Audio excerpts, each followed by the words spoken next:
I do want to welcome everyone to this meeting. It's MassRecycle's Southeast Municipal Recycling Council. So welcome everyone here today. We meet on a quarterly basis. It tends to be municipal officials, but we also have folks from the industry who are interested in sharing what they do or networking with all of you. So it's a wonderful opportunity to connect and network. I want to always start by thanking our host, the town of Wrentham, and particularly Maureen Oselnick, who arranges and coordinates for this room for us. So thank you very much, Maureen, for making that happen. Honestly, couldn't do it without you, so thank you. Got here early, opened the door, set the chairs up. For those of you who don't know me, I'm Kathy Mirza. I'm one of DEP's Regional Municipal Assistance Coordinators, because there are a few new faces in the room. I serve 44 cities and towns in southeastern Mass, and I've got 7 other colleagues across the state, and we provide technical assistance and grant support to communities. Before we go around the room and do introductions, which I'll do in just a moment, I just want to say that I'm really grateful today. It's a kind of a special opportunity that we have 2 DEP branch chiefs with us today, which doesn't always happen, and it's wonderful that they're here to share a little bit about the Solid Waste Master Plan, what's transpired in the past 10-year plan, and how we can listen to you and hear from you about going forward with this. So I'm delighted that they're here with us today. Why don't we start by going around the room, and if folks would just introduce yourself and tell us what community or organization you represent. And why don't we start with Laura? I'm Laura Munson with the Town of North Attleboro Solid Waste Department. Michelle Bernier, North Attleboro Solid Waste. Edward Shea, MassRecycle. There you go. Carrie Purcell, Mass DEP, Barnstable County. Bill Kirchman, Recycling Coordinator, Town of Seacom. Sarah Winthrop, Town of Norwood, Public Works Department. Rob Kent, Dakota DPW. Patty Howard, Covanta. Claire Galkowski, South Shore Recycling Cooperative. Charlie Tyler, Town of Sherburne Recycling Committee. Jeff Brown, Town of Wellesley. Randy Sylvester, Town of DPW. Jamie Spirit. Taylor Torres, City Taunton Grants Coordinator. Catherine Larson, Recycling Development Coordinator with Bay State Textiles. Debbie Ravel, Board of Health, Town of Buffalo. Courtney, why don't we come up front? We'll start. Great. Courtney Forrester, my title's too long, from Waste Zero. Allie Phillips, I'm a contractor with Mass DEP. Erin Victor with Mass DEP. Brooke Nash with Mass DEP. Sumner Martin, former compost director for Mass DEP and part of the staff on the first master plan for back in 1988. You just showed us a copy of it from 30 years ago. Thank you for being here, Sumner. Ron High, A Plus Waste and Recycling. Great, thanks. Dave New, Obago Recycling, and I am leading a national effort to get plastic grocery bags, post-consumer film curbside in the form of plastic pucks. I'm a plastic puck guy. And feel free to chat at the break. We'll have a break later, so feel free to connect. Hillary. Hillary Waite, Town of Milton. Julia Sullivan, Town of Braintree and South Shore Recycling Cooperative. Rosemary Nolan, Town of Braintree. Jen Kite, Town of Dartmouth. Rosamund Johnson, Town of Dartmouth. Christine York, Town of Cushing. Oh, great, thanks. And we have Maureen. Did you introduce yourself? Maureen O'Sullivan, Town of Redmond. Sumner, we got you. And then, oh, John, you're chewing. Okay. Oh, and folks on the webinar today. Now, can they introduce themselves? Okay. Anyone out there? Todd? Yeah, Todd Cat, Mass DEP, Systems Coordinator, Southeast 3. Sorry I couldn't join you. I am getting over a nasty cold. Glad you're here in spirit.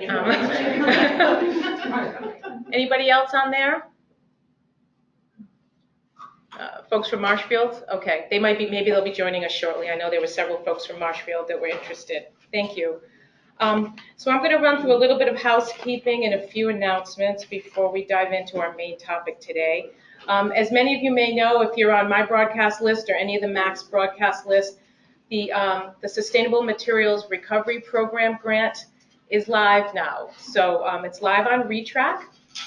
So that was effective last week. The deadline is June 13th. So everybody has about 2.5 months to make all those important things happen before the grant deadline.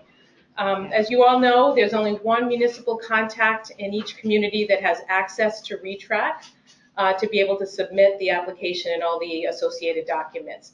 If you have any questions at all about that, feel free to reach out to your MAC. You've got 2 here in person and 1 online, but we're always here to help you through that. The DEP's website has been updated, so it does reflect, any minor changes that we have had in the guidance documents and any other supporting information. There's lots of tools on there, so I highly recommend before you apply to just take the time to go to the SEMRC is the acronym, the SEMRC website for DEP, and you'll see a host of information. For sure, you want to read the grant guidance section that applies to any section you plan to apply for. Every year, there are sometimes little changes and tweaks. We do our best to try to communicate that out, but there's a lot of information. Just please take the time to check it out. One of the things I'm encouraging communities in my district to do, and elsewhere, I think it's important for all to consider now while you've got about 2 months before the deadline. If you haven't done it already, it's a great time to have send out that annual Buy Recycled notification to department heads in your community who have the authority to do some purchasing. So that annual reminder would come from your town manager or town administrator, chief procurement officer, and it would go out in this fiscal year to everyone who's got the authority to do purchasing in your community. It reminds them of the Buy Recycled policy that your community has. If you're new to this and you don't have a Buy Recycled policy, we've got some really good samples on DEP's website, and I can also help you work through that. Okay? Because when you apply for the grant, one of the minimum eligibility requirements is to do that notification, and you will have to upload that to get in, to actually qualify. So again, the deadline's June 13th. Another reminder I wanted to bring to your attention for anyone who's interested in dealing with contamination at the curb and really diving in deep and taking on a project, the Recycling IQ Kit assistance is still available for 2018. So that application is under technical assistance, and you can apply between now and April 30th. That grant has been open for about 3 months now, and awards have been done on a rolling basis. So you still have several weeks left if you want to really dive deep and take on this initiative. If you aren't really sure about the details of it, again, I would suggest doing a little search for Recycling IQ Kit. It will come up on DEP's website. It's a really kind of intensive program, relatively short term, say roughly 6 months from start to finish, but it takes a lot of planning and coordination. It combines education with enforcement at the curb to really address contamination issues head on with the most challenged parts of your community. A few webinars that I wanted to mention. Last week, DEP had a webinar for the Sustainable Materials Recovery Program grant for communities that have a drop-off or transfer station. So folks, they went through the entire process and certain items that would be most applicable to you. If you missed that, the recording will be available, I'm sure, pretty soon on DEP's website. Once they put it together, they post it so you can view it at a future date if you missed that webinar. Tomorrow is the webinar for curbside communities. So if you're applying for this grant and you may have some questions, it gives you the opportunity to ask questions through the webinar to the several folks in Boston that are doing the presentation and ask directly if you have anything you're thinking of before you submit your application. But they will walk through the process, and it's a wonderful opportunity to just refresh you on all the steps to apply. That's tomorrow at 10 a.m. So if you have not registered yet and you'd like to, just send me an email today, and I will send you the registration link. I've been kind of broadcasting this in my newsletter or in other emails to folks, and if you can't get your hands on that but want it, just send me an email today, and I'll get you that link to sign on. There is a webinar next week that's sponsored by the EPA, and it's about deconstruction and building materials reuse. So if that's of interest to you, again, you can shoot me an email and I'll send you the registration link. And last but not least, I just learned about a webinar that MassRecycle and Covanta have organized together. I'm not sure if you want to say a word about it, but it's about hoarding cleanup, best management practices, and dealing with household hazardous waste. Did you want to mention anything, Patty? Or? Edward was hoping to speak on that. Oh, he's got a cold. He's got a cold. I can cut him slack. He's got a cold today. You want to? Okay. Yeah, sorry, I have a slight head cold. So May 9th, right here in this library, we'll have the live component. But those of you who can't make it that day, we will obviously stream it out at 12 noon. We have someone from Barnstable County, Erica Woods, and we also have someone from the Bedford area, Karen Kenny, and they both have expertise in dealing with household cleanups. I believe Erica's the chair of the Cape Cod hoarding task force. So, and Karen actually runs a hands-on company that goes into houses and deals with like estate sales and stuff like that. So they'll both give a good perspective of what you can do if you encounter that. And if someone comes to you with a jar of a mysterious silver liquid, so.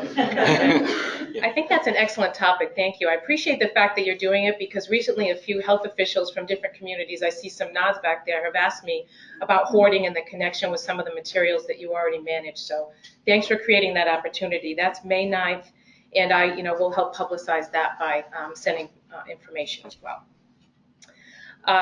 One event I wanted to bring to your attention, the Northeast Resource Recovery Association, their annual recycling conference is coming up in May. It's a terrific conference. It's 2 days long, I believe, May 21st and 22nd, and their early bird registration is this Friday. In fact, I think a few folks here are speaking, right? I think Claire and Julie maybe are speaking at that conference.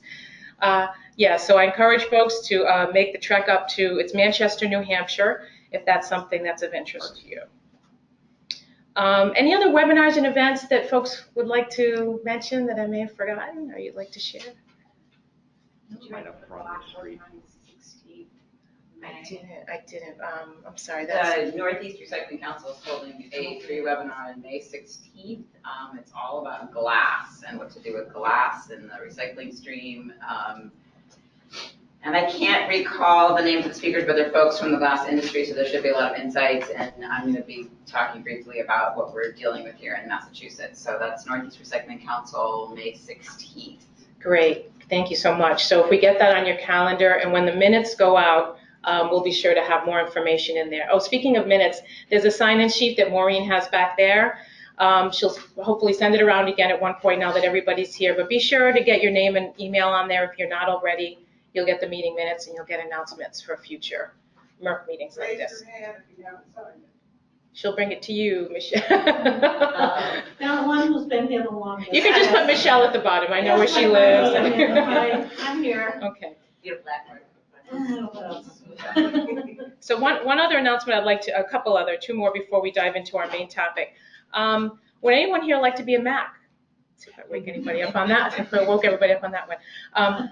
A colleague of ours, Carolyn Dan, in the Northeast region is retiring in June, sadly, after 17 years of service to her communities up there. And so my heart kind of sinks as I mention this, but that position is going to be open as of July. So I wanted to let folks know. I don't know, where folks live in the district, but if serving a region a little bit north of here might be of interest to you, that application is open until April 29th. The host community is Bedford, and that district runs from Methuen, which is, I guess, on the New Hampshire border, essentially, down to Needham. So that is the area that she serves, 36 communities. Let me know if you're interested. I could send you the information about that position. The last thing I want to mention before I pass the torch to Brooke and John is our next meeting. Normally we meet the second Wednesday in June of every quarter.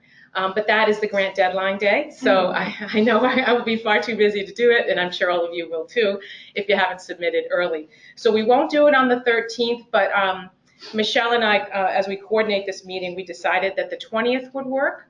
So we're going to bump that out to June 20th.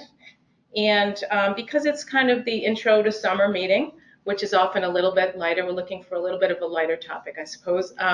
We thought a tour might be nice. So we have two possible tours in mind that we're working on right now. We can send you details when we have it. One might be at E.L. Harvey's Single Stream MRF. Another, or it might be at Covanta, is that correct? Oh, no, sorry, Patty, we haven't asked you yet. Because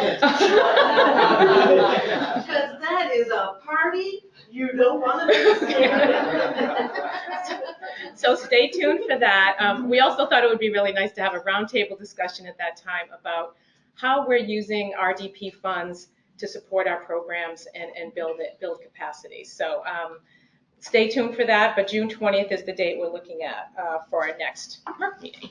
So with that in mind, as I mentioned, we are so fortunate to have Brooke Nash and John Fisher here from DEP, two branch chiefs. Now, Brooke, is the branch chief for municipal programs, and John for commercial programs, all things waste reduction that we do at DEP.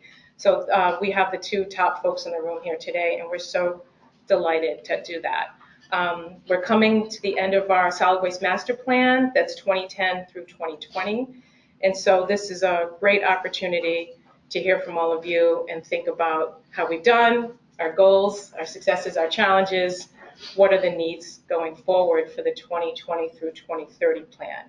And I just want to say, because I work with all of you so closely, that we know that the work you do on the municipal, on the local level is so critical in helping the state meet its goals and successes. So we really do value your input and feedback. So I hope you're all very open to sharing today, and I want to pass the floor to whoever would like to start.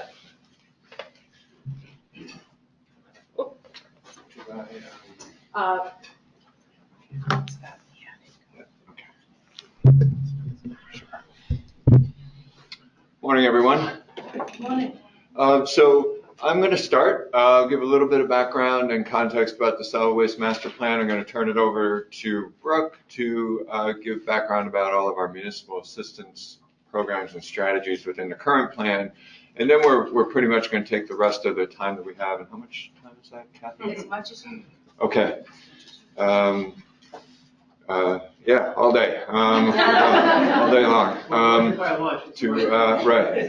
to talk about your comments and suggestions on the master plan. So, jump right into things here. So first of all, if you don't know, our current master plan, which, as Kathy mentioned, runs through 2020, we have two primary goals in that master plan. There are some sub goals within that as well, but first goal is to reduce disposal by 30% by 2020. That's off of a 2008 baseline from about 6.5 million tons down to about 4.5 million tons by 2020. And then our longer term goal, which, honestly, I'm focused on 2020, but our longer term goal is to ultimately do something along the lines of what we think of as zero waste or approaching zero waste to get to an 80% reduction by 2050. Glimmer in our eye. And then, at right now, or not right now, but as of our most recent year of data, 2016, we're at about 5.6 million tons. So we've got about a 14% reduction, about halfway there. There's good news and there's bad news to that. So we'll talk about that in a moment. So we, in master plan time, 2 years is like a blink of an eye. It goes really, really fast. Time flies when you're having fun. So we're starting now to get a new plan in place by 2020. Really, all of 2018, we're really focused on trying to get out to people and talk to people from all different perspectives, get input, get thoughts, get concerns, get questions, get comments, all these things to feed into our planning in developing a new solid waste master plan. When we do a new master plan, we do have to go out to public comment and hearing on the plan, just as we would for a regulation. But in my opinion, that's actually the least important part of our public process around the master plan. And this part is much more important to me because we get to go out, we can converse a little bit more, and we like to have a lot of informal discussion and input before we get to public comment and hearing process. Because if you're familiar with those, that's a very passive process. We basically accept comments. And that's about it. But so in early 2019, we'll come out with a draft plan. We'll put it out to public comment and hearing, and then we'll work towards having the final new plan in place by 2020, which is intended to guide us from 2020 through 2030. And the master plan, generally speaking, it's our overarching policy framework for the state. So we try to think at a relatively high level. We do try to put specific strategies and actions into it, but it's intended to be something that'll last for a 10-year period. So give us our broader perspective, our broader context that we then, Brooke and I and many others, try to work within over that 10-year planning period.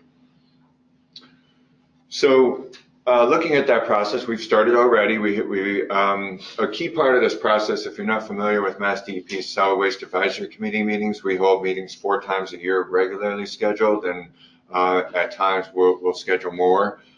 So we intend a lot of this process to go through the Solid Waste Advisory Committee and associated subcommittees. We have subcommittees around construction and demolition debris, organic materials. We expect to have a data-focused and capacity-focused subcommittee discussion at some point along the way. So as we go, we'll have a series of subcommittee meetings and advisory committee meetings that'll connect together. So this is what we're looking at for this spring. We've already had some discussions about commercial waste reduction and market development. Now we're having these meetings. We had one yesterday up in Wilmington, this one today. And then also our April Solid Waste Advisory Committee meeting where we're going to focus on municipal and residential waste reduction issues.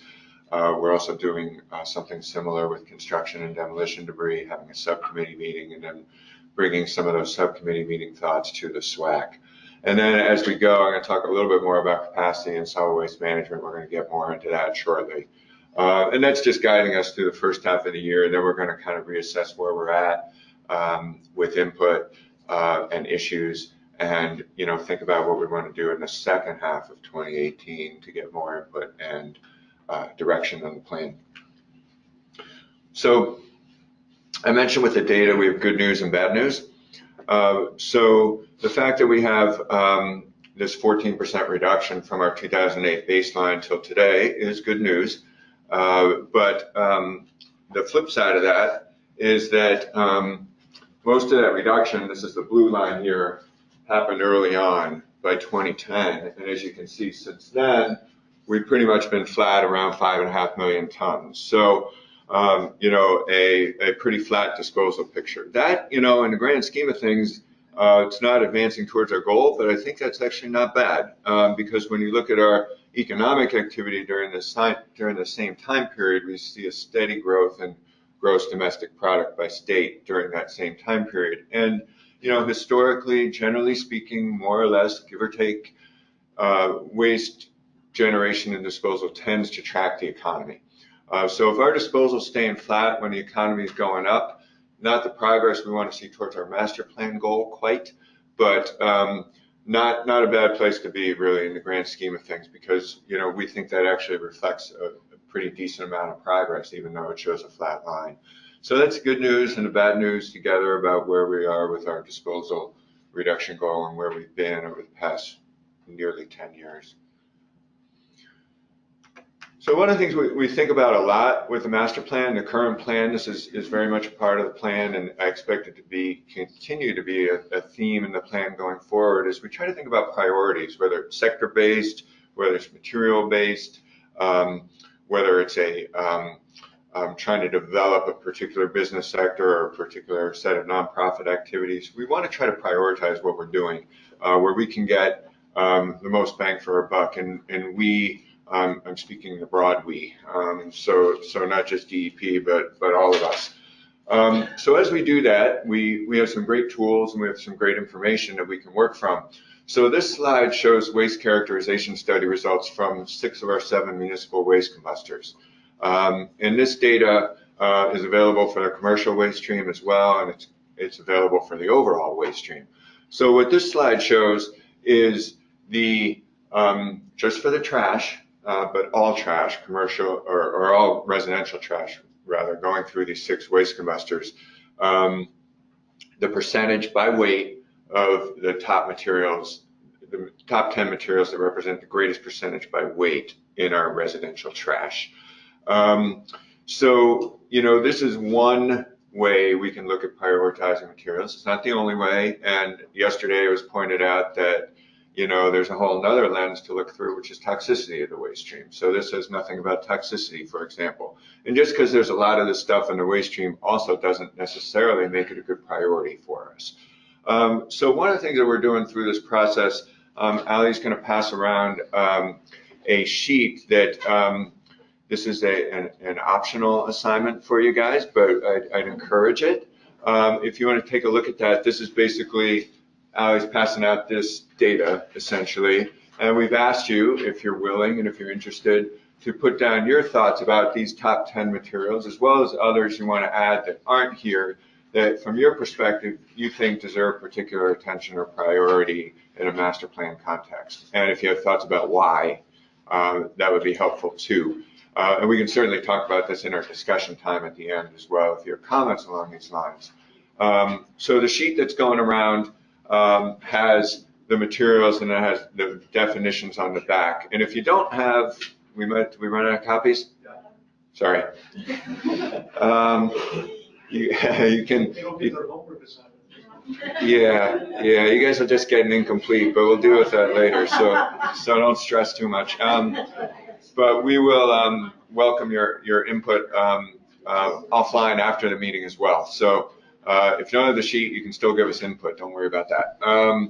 So this is something that we want to, we can talk about this a little bit later on, about, one way we can think about setting priorities collectively about what we want to focus our resources on, what, cities and towns want to focus their resources on. We're having a similar discussion on the business side. We're having a similar discussion on the C&D side. So I think this is helpful, really helpful data for us to consider and work with as we go. Okay. So when we talk about the master plan, sorry, Claire. Are you taking questions now or wait till later? If they're like kind of clarification type questions. Okay, textiles, 9.9%. That's a lot. That's a lot. The last couple of studies. So this is 2016. This is 2016. Because the previous ones were like 5 or 6%. How did it go up that much, or is it a sampling issue? Later, I can answer that. I think it's very clearly, if you look at a graph of the amount of clothing and textiles that consumers are purchasing. Oh, the fast fashion. You start 2002, it's a line that's like practically straight up to 2014. It is staggering, the amount per capita. And that is, somebody said fast fashion. It is the access to low cost, unfortunately low quality, clothing that then, its life cycle is very, very limited as well. So while we are Catherine's here from Basic Textiles and attest to the fact that, their business has exploded in the last, 5 years, we're buying more and throwing more out than we ever have. It's not a good trend. There is, you do have to take some of these with a grain of salt a little bit. And what I mean by that is that this is not necessarily, it could be, but it's not necessarily absolutely a municipal solid waste characterization for the state. Because this is based just on the waste that goes through municipal waste combustors, not on waste that's going to landfills, not on waste that's going through transfer stations. So not that that's a distortion, but it's just a little bit different. And I'll give you another example of that, which is the same kind of question that you just asked, Claire, is we saw a jump up in commercial food waste. And we looked at that and we thought, what is that about? That doesn't make any sense because we've seen a jump in our data in commercial food waste diversion from disposal. So there's some things going on with this data that you have to keep in mind. One of which is that one of the changes in the other direction in this data is that these facilities used to take more bulky waste. And now there's less bulky waste on balance going through municipal waste combustors, and there's a lot more going to our C&D facilities. And so that changes kind of the whole denominator of the waste stream. And so some of these things that spiked up may be in part because you took out some of the bulky waste material that used to be part of the waste stream, and so the waste stream has changed. However, I can tell you that food waste is going to be a priority because it's a quarter of our trash. If it's not a priority, we're going to struggle. What's the other 29% of the waste stream? So there are 64 different material categories. So it's the other 54 material categories. It's all sorts of stuff, but it's like 1 to 2 to 3% of stuff. So everything you can think of: glass, metal, plastic, leather, rubber, electronics. Sorry? Polystyrene, which is probably a higher percentage by volume, but a lot more. Probably more by volume. You know, there's other examples, things that we think are very promising and important materials to focus on that don't show up on this top 10. Another one, for example, is mattresses. Very high volume material, not a great material going through the disposal facilities. We're working on a recycling infrastructure for mattresses. So, yeah, not going to get us our top 10, you know, tonnage target, but still really a potentially interesting material to work on. Rosemary. Sean, excuse me for being indelicate, but I have observed through the years there's a very large amount of human and pet waste in municipal waste stream. Is that accounted for in one of these categories? Composite organic. Does anyone have the definition of Biohazardous. what's in biohazards? I think Means that. discarded animal or human medical treatment waste, including needles, first aid waste, diapers, and other products which are used in relation to animal or human care. Oh, does not include cattle litter or animal feces. Yeah, so that's a separate one, but I think it does include diapers. Oh, yeah, there it is. Yeah, okay. So, like, I'm not really interested in going after that, but if you guys want to, you can go for it. Okay, so I want to try to keep moving ahead here. So when we talk about the master plan, one of the things that we're charged with, if you read the statute about it, is ensuring sufficient capacity to manage our waste materials. So when we talk in the master plan context, we talk a lot about capacity. It's an important part of the master plan. And one of the things that we know very well is that landfill capacity in Massachusetts is dropping, and there are not new landfills coming forward to replace the gap. And municipal waste combustors, as of now, are basically steady state. But what this shows, and don't worry about it if I purposely didn't want to get into all the details of this because that takes like half an hour in itself, but I'm going to try to point out the gist here. So we got 9 active municipal solid waste landfills right now, some of which are closing very soon. And then by the time we get out to 2022, we're down to 1, 2, 3, 4, 5, one of which is on Nantucket, so 4. And we know, you know, this has been coming for a long time. This is not a surprise to anybody who's ever looked at our capacity data. We know this is a reality we face, that we are decreasing in-state disposal capacity. You know, one question is what we can do about it, but you know, we know this is a fact of what we face.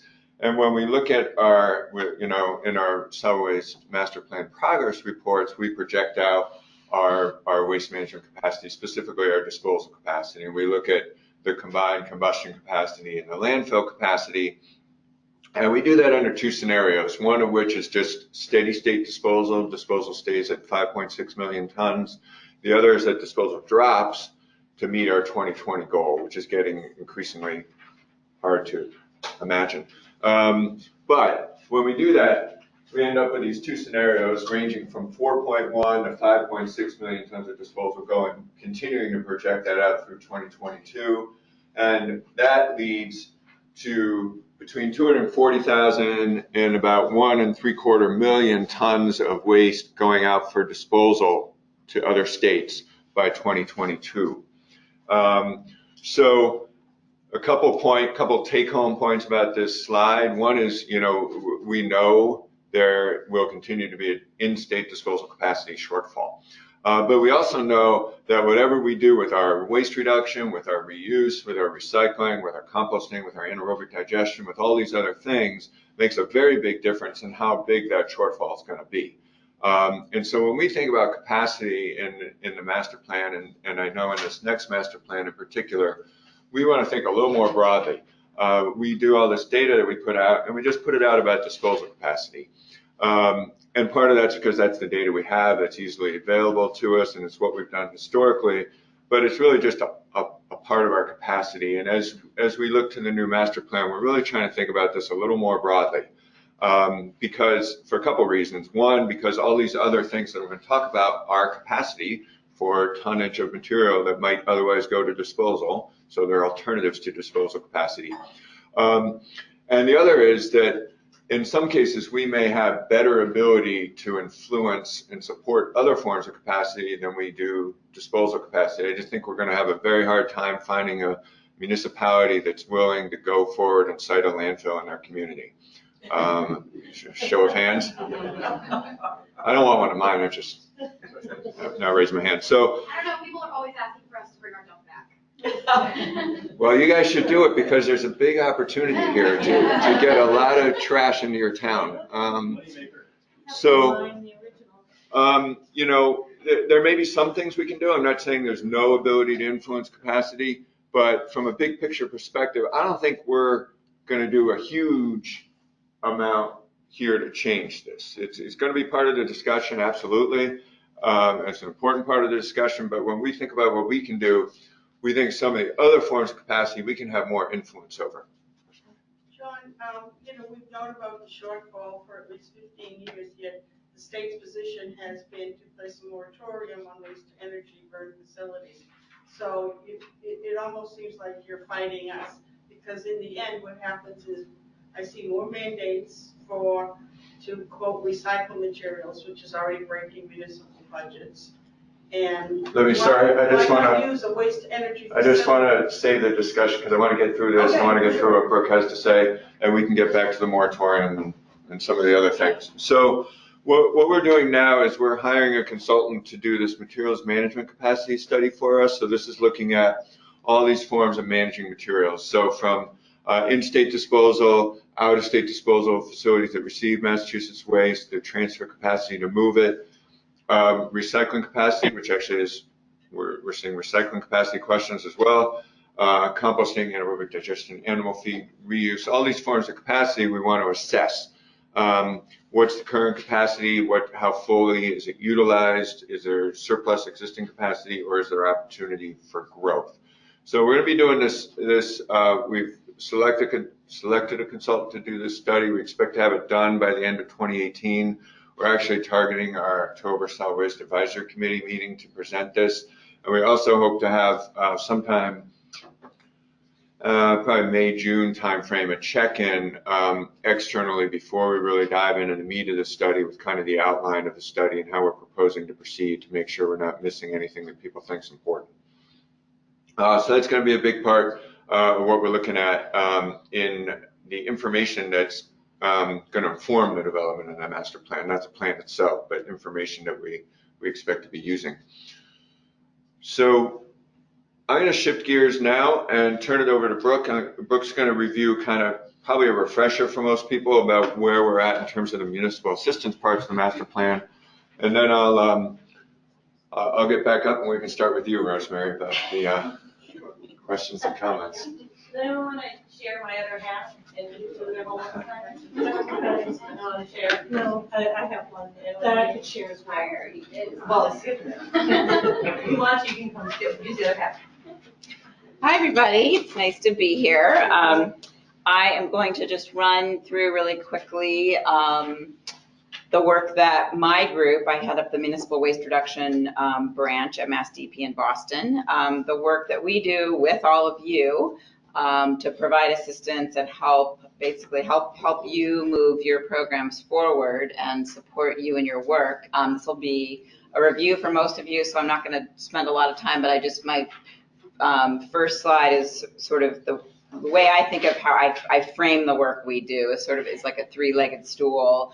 And the first leg is our grants and financial assistance programs, then technical assistance, that would be your max primarily, and then training and education workshops and sharing best practices and that sort of thing. And let me see if, yeah, I got this. Okay. So SMRC, one of our favorite acronyms, Sustainable Materials Recovery Program. Just a snapshot again of the categories of assistance we're providing. Last November, we gave out $4 million in awards to municipalities and in all these different categories: mattresses, pay-as-you-throw, waste reduction enforcement coordinators, carts for organics collection and for recycling programs at the curb, drop-off equipment, compactors, roll-offs, swap shops, school recycling, waste reduction assistance projects, some organics capacity projects. Folks might not know that we actually gave out grant to the town of Yarmouth and one at the town of Manchester. They're working on an organics capacity, bringing food waste into, one is an existing wastewater treatment plant, so it would be AD, and another one's a leaf and yard waste program that would incorporate food waste. And then our beloved small scale initiative, sort of our, the non-competitive, everyone gets it if they ask for it. And then another big piece of the pie, of course, under SMRC is the Recycling Dividends Program. And we're really excited about this program. It's a best practices framework. I looked back at the numbers. We just handed out our 4th year of awards last September. That was $2.2 million. I looked at the number of communities participating, and 4 years ago we had 67 communities in. That has steadily climbed to 185 municipalities that qualified and received the payments. And of course the payments have gone up. So if you've been in RDP for a while, you've noticed that the amount we're paying, the value of each point is going way, way up. And basically we're rewarding and recognizing communities that are implementing best practices. Of course, we provide the other grants. On the previous slide is sort of, we think of those as the building blocks and how to help you build those programs. And if you're not qualifying for SMRC now, that hopefully you can get there. Contamination is a topic, contamination in the recycling stream, meaning stuff that shouldn't be in there that our residents and folks that in businesses as well are putting into the recycling bin that are causing lots of problems and are decreasing the value and increasing the cost of processing. It's a huge issue. There's a national dialogue going on about this. It was a problem before anybody had heard of National Sword, which is the Chinese government's policy that was announced last summer, and the industry has really started feeling the impacts of it as of about 6 months ago. Essentially, the Chinese government has said, enough. We are imposing extremely strict standards on the materials we take in, the recycled materials, primarily plastics and paper. They have announced a contamination specification of 0.5%, which is essentially not achievable. MRFs are not designed or engineered or built to achieve a specification that small. So it has turned things upside down. And many of you probably know that. That is why your recycling costs are going up. That's why we had been working on the Recycling IQ kit and contamination for a couple of years, starting with the municipality. Actually, I'd like to give a shout out to Gunther Lowenstein from the city of Lowell, who convened a stakeholder group. It'll be 3 years ago this fall, talking about issues with contamination. And that led to work we've done with the Recycling Partnership and the Recycling IQ kit, which has been piloted in 10 communities, and we have one of our experts here in the room, Marissa from New Bedford. If you caught the webinar yesterday, there was a national webinar, and Marissa, recycling coordinator from the city of Lynn, and Janice Perret from DEP presented on that. Anyway, application is open. This is a very much boots on the ground. Literally, if you're a curbside community, sending folks out to lift cart lids, recycling lids, or look in recycling bins. It's not just for communities that have carts. And leaving a love note, I think, is what City of Lynn calls them, but an oops tag. But the biggest part is not collecting that recycling cart, leaving that cart that's contaminated at the curb. And that's a big lift for a lot of communities. Some communities just politically can't get there. If you think your community can, then by all means, please apply for a grant. We've increased the amount of funding available for that, and the application is open. It's open through April 30th, but I think we're probably going to extend that. Our assistants, I don't need to say much about your municipal assistance coordinators. We also do things. We do maintain contracts, state contracts for different goods and services that municipalities often need to access, things like recycling and organics carts and bins, household hazardous waste, e-waste, mercury services, et cetera. And then we do things like develop model regulations. And I want to emphasize the point that we listen to you. So for example, private hauler regulations and mandatory recycling were both initiatives that were brought to us. In fact, the grant we created to fund recycling enforcement coordinators came, it might even have been Claire Sullivan, who was the first person to start, saying, hey, we need help out here. Private haulers were the same. So again, we're here to listen. Who's Claire Sullivan?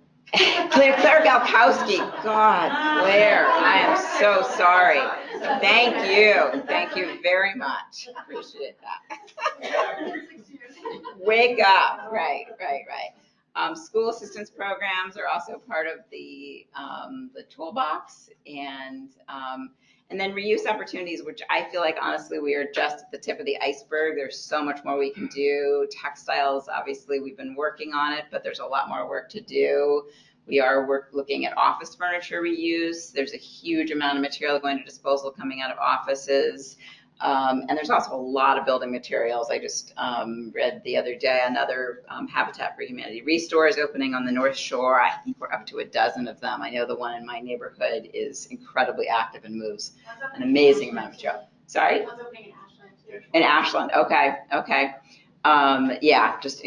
There's a lot of material that would otherwise go to disposal that is going to these operations. So that's kind of, the quick run through in a nutshell of what we are doing and how we're working with communities. And this is now where you all get to participate. And John promised Rosemary had the floor, and I'm going to invite John up because he's really good at facilitating these discussions. But I'm here to take any questions, comments as well. So a couple quick things before we dive into this. So I mentioned the master plan tended to give. I can keep going if you want. Finishing my food. Sorry about that. So kind of our overarching policy framework for the state, generally in a 10-year planning horizon, often focus very much on what Mass DEP can do, whether it's policy and regulatory changes, whether it's assistance strategies, grant programs.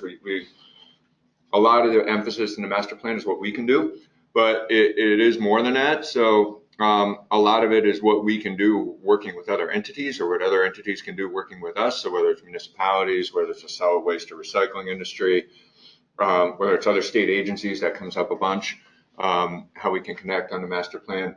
So, we'll look a lot at what we can do, but it is broader than that in terms of thinking about what roles of all sorts of people in our solid waste and recycling and composting systems. We are thinking a lot in terms of material and sector priorities that things in the plan don't have to be material and sector priority based. There's a lot that can go into it, and a lot of it is just for the overarching how we manage solid waste overall. So it's not entirely about material and sector focused, but I think it's a useful way to think about a lot of it. And then we have been trying, and we are beginning to grow our market development programs in Massachusetts. Or regrow maybe is a better way to say it. I think that's always been important. I think now we're seeing that's more important than ever. However, I think, again, we want to think about what are things that we can do to influence markets within Massachusetts. Where are our leverage points? And I think a great example of this that deserves a lot of discussion is glass. Where glass is a material, and food waste, I think, is one where we've had some success. Glass, I think there's potential for success where materials like that can be mattresses, I mentioned earlier, is another one actually, where there's opportunity to really leverage markets in Massachusetts. So we want to think about, when we think about market development, think about all the materials that are important, but think about those where we can really influence it, not just get the infrastructure, but get the business opportunities associated with that, get the job opportunities, those sorts of things as well. So those are a few introductory points to think about as we talk about the master plan. And I'm going to open it up to you guys, and Rosemary, I cut you off, so I'm going to let you start. Okay.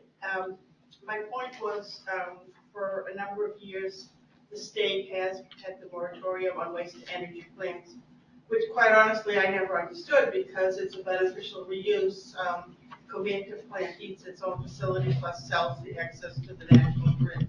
So I don't know why moratoriums were placed on those facilities. So that's a real detriment to the municipalities in the waste capacity issue.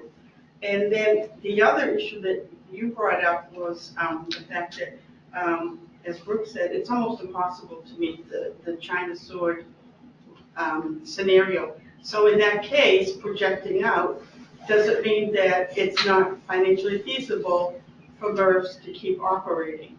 And then what do we do? And to my mind, if you can burn recycling, you don't have a heart attack, at a waste to energy plant, so it's beneficial reuse. Because it's not just the contamination factors, and speaking with Jim Nocella, it's the diminishing markets. Even the paper is just, a shadow of what it used to be in value.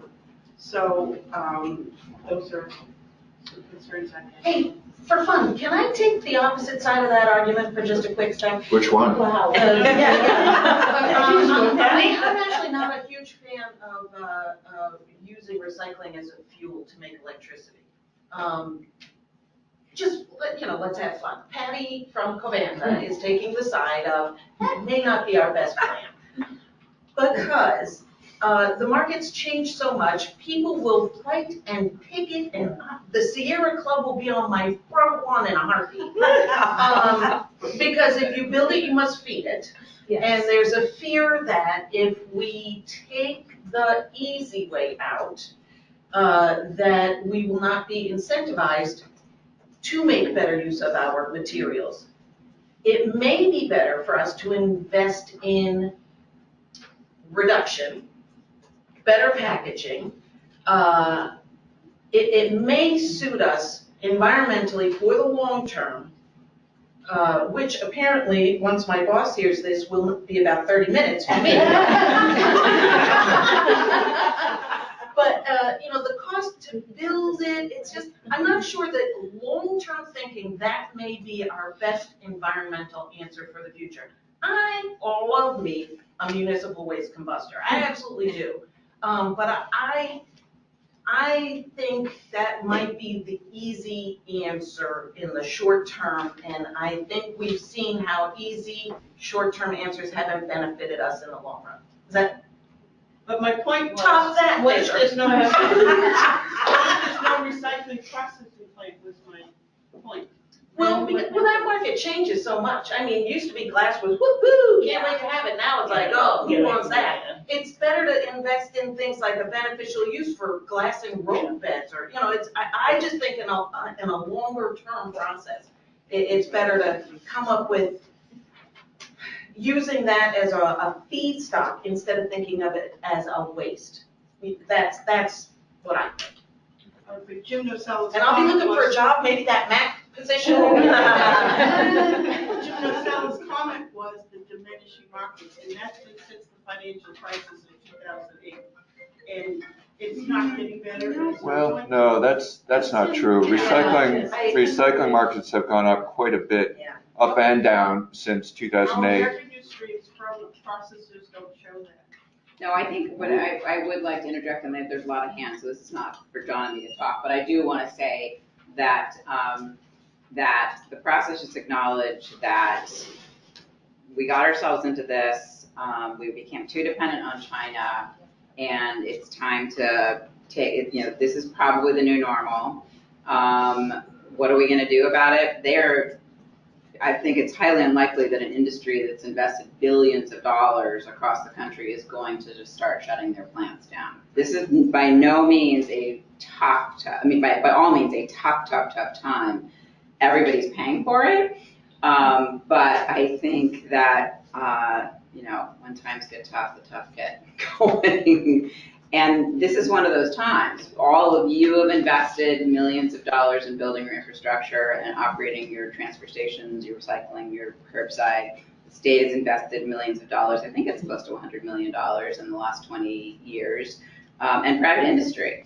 I don't have a number for how much private industry has. So we are, John will mention that we have allowed waste-banned materials to go to disposal, but I don't think that the state is going to retreat from the policy that, as Patty said, materials, fuel, becoming fuel for waste energy facilities is probably not the best use of them, but we're in for some tough times, so I'm not going to think about that. I think, one of the things I talked about at capacity a little bit, I think there are multiple capacity issues that we're facing as a state. I think a lot of this does tie into that. I think the question about the moratorium is a fair question in a capacity standpoint. So I do think, in a master plan context, that's the time to step back and think about this stuff. So I think it's an appropriate comment and an appropriate question, but someone made the point yesterday that we're strained for disposal capacity right now with all the recyclables being managed as recyclables. If those materials were no longer managed as recyclables and had to go for disposal, we'd have, a double capacity issue on the disposal side. There's another hand. So I guess my statement is, working in this for 20 years, my biggest problem is contamination of recycling. So my question is I feel that if the state had a very clear, across the state, what is acceptable recyclables, that just, your narrow neck rigid bottles was what's on the waste ban. Yeah. But we're putting in yogurt tubs and we're putting in all kinds of, so each facility and each town has a different caps, no caps, yogurt, no yogurt, blah, blah, blah. So to help with a clear message and to get just the valuable recyclables into the container is what needs to be done. Once you do that, then what's not valuable ends up as trash, or some of it will end up as trash, which will feed your waste to energy facilities. So I'd like to see, I remember back in the 80s when recycling started, and we just put, 5 things in that recycling bin. It was very clear, very easy, not a big 64-gallon cart, throw everything you want into it. So right. I think once you get a clearer, and the IQ kit's nice, but it's still a little vague. It's still a little, except some stuff that has recyclables that doesn't have any value to it. So concentrate on the valuable recyclables to get the MRFs back and able to operate successfully. Yeah. And then the residue that's not really trash, but in between, And my other problem is I'd love to do the IQ kit, but when I go and tag a card and a private hauler comes out and gives them 2 64-gallon carts side by side, and I hear from the people that are on these programs, the private haulers saying, doesn't matter which cart I put one in, everything, I got 2 64-gallon carts, I can fill them up. I'm no longer competitive as a municipality trying to do contamination, trying to expand my programs at my drop-off facilities, do all of that stuff, which costs time and money, thanks for the grant, but it's telling people, you gotta put this here, you gotta do this, that, you gotta do this, and I got a private hauler saying, you got 2 carts, fill them up, Dave. I think those are 2 good points. You want to talk about the MRF? Talk about the MRF, yeah. So we are working actively with MRFs. They were actually, Monday was their deadline. I've heard from about half of them to get after them to develop a list. So Debbie said it perfectly. We want one list. This is what our hope is. We can't impose this on the MRFs, but we hope to, within the month, have one list they've all agreed upon. It's 5 companies and that have to reach consensus. And then to that, DP will be publicizing that. The IQ kit materials may shift a little bit to conform to that list. We are, some folks from DP and I are rushing back to Boston after this meeting because we're interviewing a couple of PR marketing vendors that we are hopefully going to hire one by the end of the month to help us message on this. So statewide I want to make sure people understand that you're not going to be seeing primetime TV spots. It's probably not billboards on the the Mass Pike, but service announcements. mass transit, we hope a social media presence. Can you do that sooner than later, because I'm getting ready to go to print with the new fiscal year. Here's the thing, right? So people's programs start July Yeah, 1st, when new right. contracts and everything go into effect. I'm going to print next week with what is and what isn't recycled. I don't know if I'm gonna make it next week. But a lot of municipalities are Probably going to by print next month. really, really, really soon Yeah. to get that stuff out in their mailings, which need to go out June 1st at the drop dead latest. So You'll be hearing. your from us timing soon. is, and even if you have a draft list that's not quite there yet, that would help. So I'm not saying. Yes, we're all about transparency, so absolutely, thank you. And then the private haulers, you guys gotta help with these private haulers. Yes. The small. Because they're killing That's, us. They're putting me out of business. Me So too. the private haulers are putting me out of business. Yeah. And all of these efforts that I've been doing for 20 years, you might as well just pack up and put it in the waste energy incinerator. Yeah, I think that's a good point. I think one of the questions about the private haulers, and I don't know that we fully answered this question yet ourselves, is how effective we can be with the existing waste ban regulations and our compliance and enforcement efforts there, or do we need some different additional better tools like a mandatory recycling legislation, for example? Not that we would propose legislative idea, don't misunderstand me. We're okay with it. We propose it, MassRecycle. Well, you guys propose it, yeah. It's actually out of joint committee, actually. So like MassRecycle said, perhaps a legislative approach might be another way to go. There are things we can do with the waste bans, but it's not the best tool for trying to get to that. We're very aware of the problem you're talking about, and it's not the best tool for us to get there. Get your hand here. I have a question for Brooke. Brooke, those PR materials, is the plan to have those available for municipalities on websites and newsletters? Yeah, so the right now, the IQ kit materials are all available on the website. There's probably 40 or more files for everything you can imagine, from a banner to to a billboard to a postcard. And yes, there will be, as we update those, that will all be available. We envision there'll probably be a splash page too. There'll be one URL and a place to go to say what to recycle in Massachusetts, and a page that reflects that. So, yeah. Over here. My biggest issue is in enforcing all this. And I was wondering what the DEP could do to help me enforce it. I think everyone has the same problem. We can tell them and give them PR and all this stuff, but for them to actually do it, it doesn't happen. It takes about 3 years to get them to do anything. And see a change. Who are they? The public. The public, okay. Or the private haulers, they have the same issue. I know probably 8 years ago, there was a big meeting in Rock 128 with private haulers and the public, and I didn't see any change or anything happen after that. And then we were talking about contamination and recycling and all that, and I'm not seeing much change, and I think we need some teeth, the DEP, whether it's putting up a billboard saying that you have to do this. Well, this is gonna happen, but me as a facility director, basically, I'm having a hard time getting our residents to do things because we don't have any teeth, and we do have regulations involved.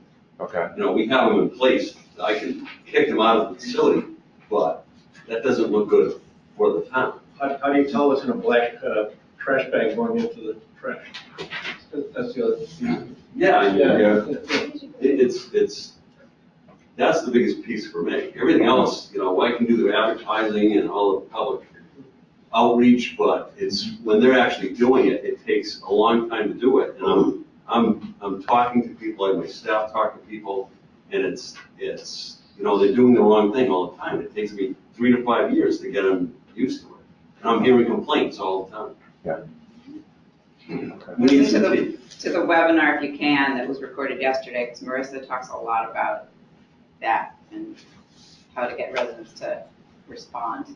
Oh, I get them to respond, but it's all negative. I want the DP, because you're the authority, I'm not the authority. I go by your rules. And I need you to come out and say, this is what has to happen. Because I'm telling them that, and they're like, okay, see you later. Mhm. And it's a difficult thing.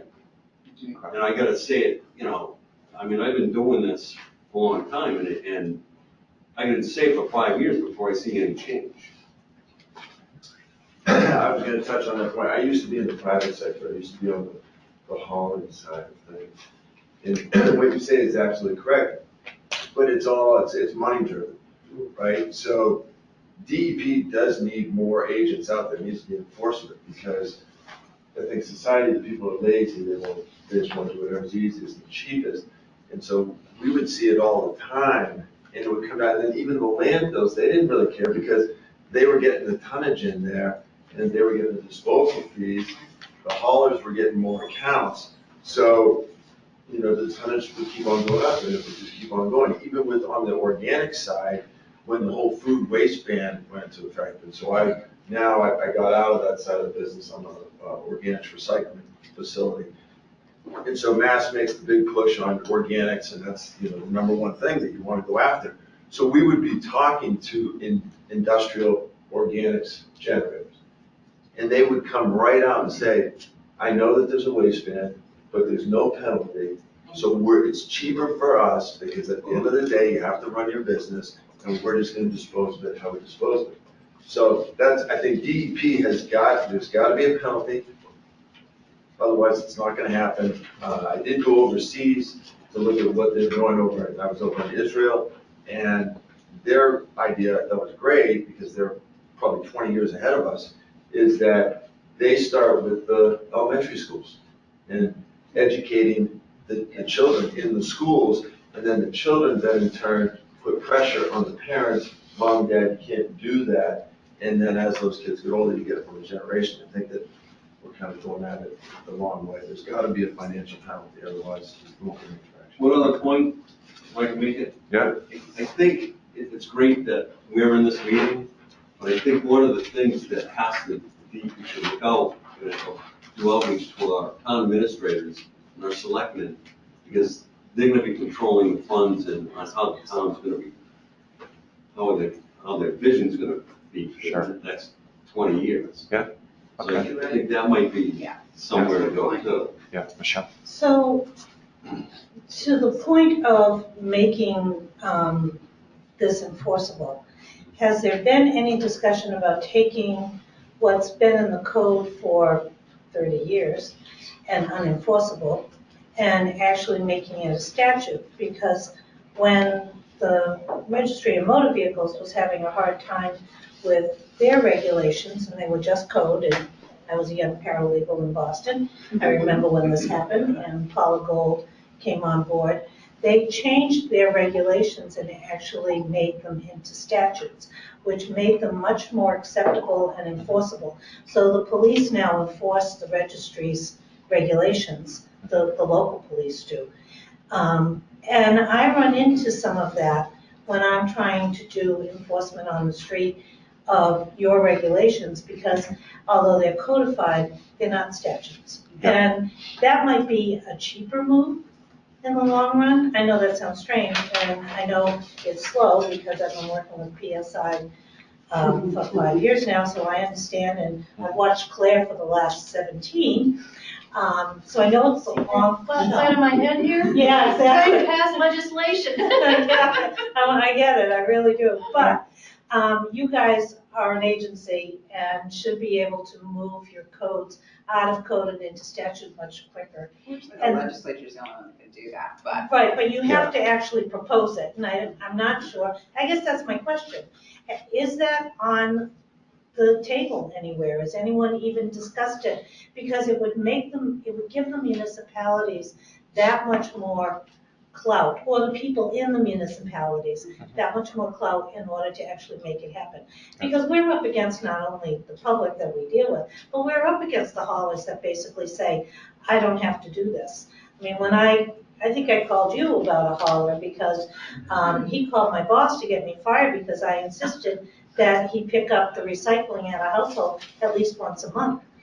I would have a lot more clout if it was statutorily outlined. Yeah. And I don't know And what there is that's a, and done. there is a bill that's I've filed twice called Universal Recycling Bill that would exactly address that. But I Right. haven't been able to get anyone excited about it. MassRecycle has advocated, has supported it, but it hasn't received strong. But is it getting Yeah. backing from, Commissioner Sluberg and others? Right. So I should clarify one thing about the waistbands too. So we do go out and enforce the waistbands. I want to clarify that. So it's not like there's no enforcement of anything going on, but there's certain ways that works well and there's certain ways it doesn't work as well. So we go out and we do waistband inspections at the point of disposal at the solid waste facility, the transfer station, landfill, combustion facility. And we look to identify the source of the loads, either if it's a single source container or by identifying materials within the load. And then we work back and we do enforcement, typically to the generator, but sometimes to the hauler when it's a load where the material's been separated and mixed in. So we've done both. The way our enforcement policies work, the waistband regulations, violation of waistband regulations is what we call class 2 violation, which means we do a notice of noncompliance first, which is no penalty, and then we do a penalty for a repeat violation. We've been doing this fairly seriously for about, not quite as much as I would like, but pretty consistently for about 5 years now. So we have a pretty good baseline of noncompliance out there in the neighborhood of 500 notices of noncompliance. And now we're seeing, it's not awful, but we're seeing some repeat noncompliance now. So we're now in the neighborhood of 15 to 20 consent orders with a penalty. And this is, I think, all with businesses or institutions, most of whom have recycling programs in place for the material and would actually be saving money if they're taking the material out of the trash and into the recycling bin. Because I haven't had a chance to mention this yet, so I didn't mention this all day yesterday, which is awful, because it's cardboard. There's like cardboard everywhere. And it's most recyclable material, has a steady market. The businesses that are throwing cardboard in the trash have a recycling box for their cardboard. It's like, you think like here we are in, 2018, we've been at this for a long time, there's no low-hanging fruit out there. We're past all that. Like there's a lot of low-hanging fruit out there. And these guys are almost embarrassed when they come in and we have an enforcement conference with them. They're like, I can't believe we're throwing the cardboard in the trash. I'm like, well, here are the pictures. So there's still a lot more that can be done with waistband enforcement. It's not a great tool for packer routes because it's very difficult for us to observe packer routes that way unless we go out on the route, which is a totally different approach. So just to kind of clarify some of what's been going on with waistband enforcement, there is enforcement activity out there. It works well in some ways, less well in others. Oh, I was just going to say, and the good news, our MERS tells us that cardboard is still going to domestic markets. Cardboard is not affected by national store. The price could be better, but the cardboard market is always strong, even when other markets are terrible. So. It is tougher for certain materials too. So we do not open bags in our inspections, which is I don't think anybody should really. No, they should. Absolutely. You think they should? Yeah. We do. Yeah, there's. That's my privacy. You can't. Well, I would say there's there's health and safety risks to doing that. If you're going to open bags, you better be really careful. So because of that, there are certain materials that we don't see as readily if we're not opening bags, unless the bags are open in the truck. So I said 2 points, kind of slightly different, but one, as far as the waistband, at least when I was the municipal side, like I definitely would be like, oh, that state with their waistbands, if we don't do it, they're gonna come fine us. Like, and this was even prior to 5 years ago when they weren't as active. Like, your residents don't have to know that the state police and DEP aren't at the door. You know what I mean? But if you're talking to your residents, like they don't have to know, like, oh, if this shows up in the curbside bin or in our depot, the city can get, they could fine us, and it could be a problem, we're gonna pay for it. They don't have to know that they're living out check, they don't know that there's a speed trap looking for packers with cardboard, But like, that's what I would use all the time. It's like, oh, it's the state makes me do it, I'm with you, I know, it's so annoying. Like, that's kind of my approach on the municipal side.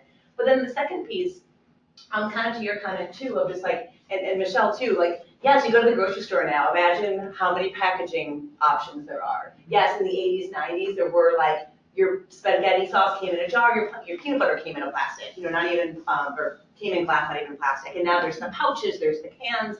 So I'm wondering too, with market development, but with bringing in the packagers too, like what's recyclable? Like, we look at, those tuna comes in a pouch now, which is great for the life cycle of getting it to the stores, but then you're left with it and it goes in the trash. Yes, it's lighter than the can would be, but the can can be recycled, so all those things. Right. And there's that whole, I saw it the other day, I think some actress lady, Andy, somebody or other, was talking about the recycle campaign where the how to recycle labels that are on the overwrap, the cereal boxes, the different companies that are getting on board and Wrentham too, saying how to recycle. So we'll say, clear plastic film, bring back to your grocery store, cardboard, recyclable everywhere type things. But looking at all of those packaging options, because I think that's the biggest problem for municipal side too, and even in my role as well. What do you, or even just on the street when someone finds out I'm recycling, I've got 10 questions for you. What do I do with? And it's, even my own household, like my partner's constantly just come with the trash. I don't, Courtney, just take care of it. What do we do with stuff? Because it's bottles on and off, clamshells, yes or no. And there is some variability, obviously, with MRFs, what people can take, but there is a bottom line. So how do we get packagers involved so they're not designing the best packaging for tuna or whatever? I hate tuna. Like the best packaging for whatever, and is it recyclable? So I don't know how we get those players into, and we're just a small little tiny Massachusetts, but I know. Extended producer responsibility for packaging. Yeah. But again, we don't. It's hard. I know, that's been in there too. So that's just kind of a bigger thing that we can, because you look at some of those, the bottom 5-4% stuff, like composite plastic, all these little random things, like how, that's, what are you gonna do? No one's gonna at home taking off their, plastic from here and putting in the, container, like that Portlandia sketch. I think I had a few hands right here first. I was just saying, on your enforcement, you talked about cardboard, but I go back to your goals. If organics is the biggest one, are you doing enforcement for organics because that's where you're gonna get the most bang for the buck? Because I didn't hear it in the industry. So in the initial rollout, we did not, because we really wanted to make sure that companies were aware of it. There's two things actually. One, the companies were aware of it, and two, the organics is a unique waistband material where it's got to be a ton or more per week, and we're not weighing loads, so we're doing it on visual observation. So we needed to err. We felt we needed to err on the side of caution, so that if we were doing enforcement, we were confident it was a ton or more per week. We've kind of gotten past that. We've done enforcement for the food material. I think I want to say in the neighborhood of 15 NONs right now for the food material. We have 2 higher level enforcement actions that have been issued, and I can tell you there's at least 2 more in process. So those are really out of those 15.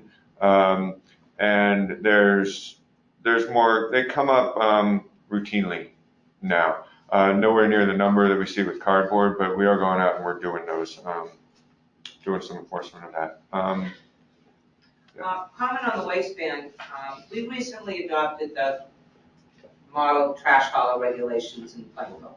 And part of that, when I sent out annual renewals back last October, was sending out waistband notification with the application to all of the trash haulers.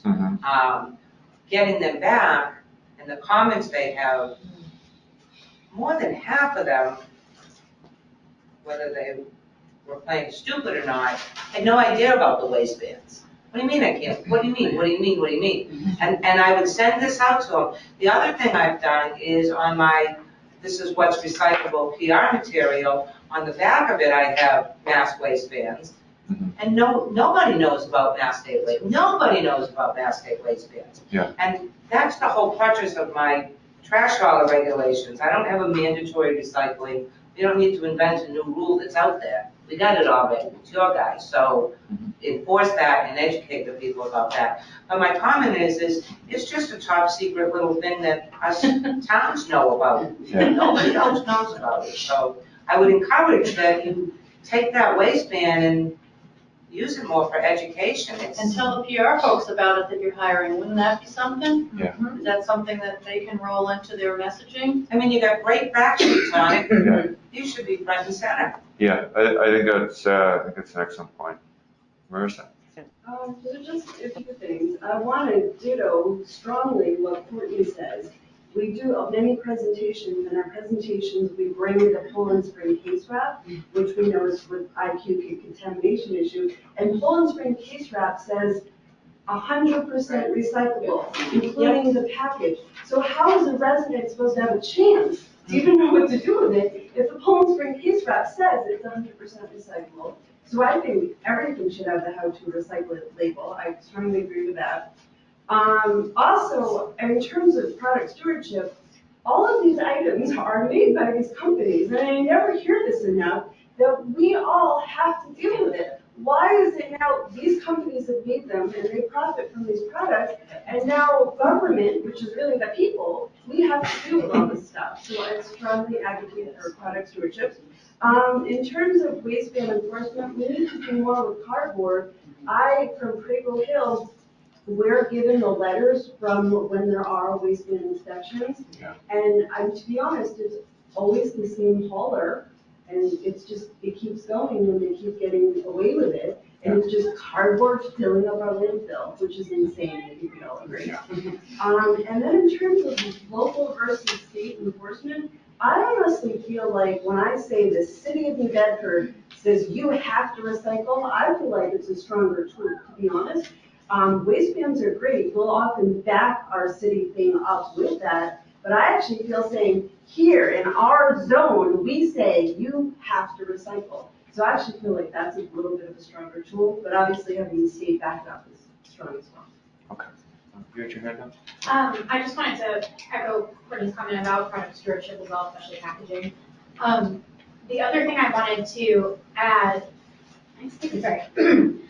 was in terms of prioritizing the resident experience, since we're mostly municipal representatives here, I think another thing we could be working towards is establishing a mentality of the item that you use still belongs to you after you throw it away. Because once I start getting into communities and talking to people about what happens to their trash, I did a presentation with a group of middle schoolers, and they were so focused on what happens to your trash after you throw it away. And like I said, yeah, our trash gets incinerated, and they go, what happens to the ash? And I was like, wow. And I think encouraging that kind of life cycle thinking on the municipal level is something that DEP might be really helpful in terms of getting resources and getting fact sheets and just kind of building that group awareness, because like what kind of 12-year-old do you know who wants to know what happens to the flue ash at the waste incineration? Those ones. Just real quick on that, over in Israel, they had like craft things. They would do tours with all the school children. They'd go to the landfill, they'd see what happens, and they'd bring them down, and then they would make art projects out of recyclable materials and hang it up, and it was unbelievable. Ring a bell. Addie? Oh, yes, yes, my office is quite beautiful. Julie? So I just kind of wanted to go off what Marissa was just saying too in terms of private hauler enforcement, because I've been helping Kingston and Plymouth with their private hauler enforcement, and I think both of those towns might have felt a little pressure from the RDP, since you can get extra points to do that. The response from the haulers has been very different into both of those towns, since Plymouth has such a huge customer base and Kingston's smaller, so they haven't been responding to Kingston as much. So you guys could step in there too, I think. Okay. In the back? Yeah, no, I was just thinking, like, I keep hearing like educating the residents, like residents don't know what to do. I think this is a perfect, like a tool like Chronicle or something like that, to do a segment to educate, especially coming up to Earth Day, like, and then you can use that segment to educate other people, in the schools. There needs to be more educational tools, like I know for myself working with the schools, I have some educational resources, but I don't think there's really you mentioned starting with the elementary school kids and making them aware. They're the ones that go home and tell mom and dad. I think we need more educational tools.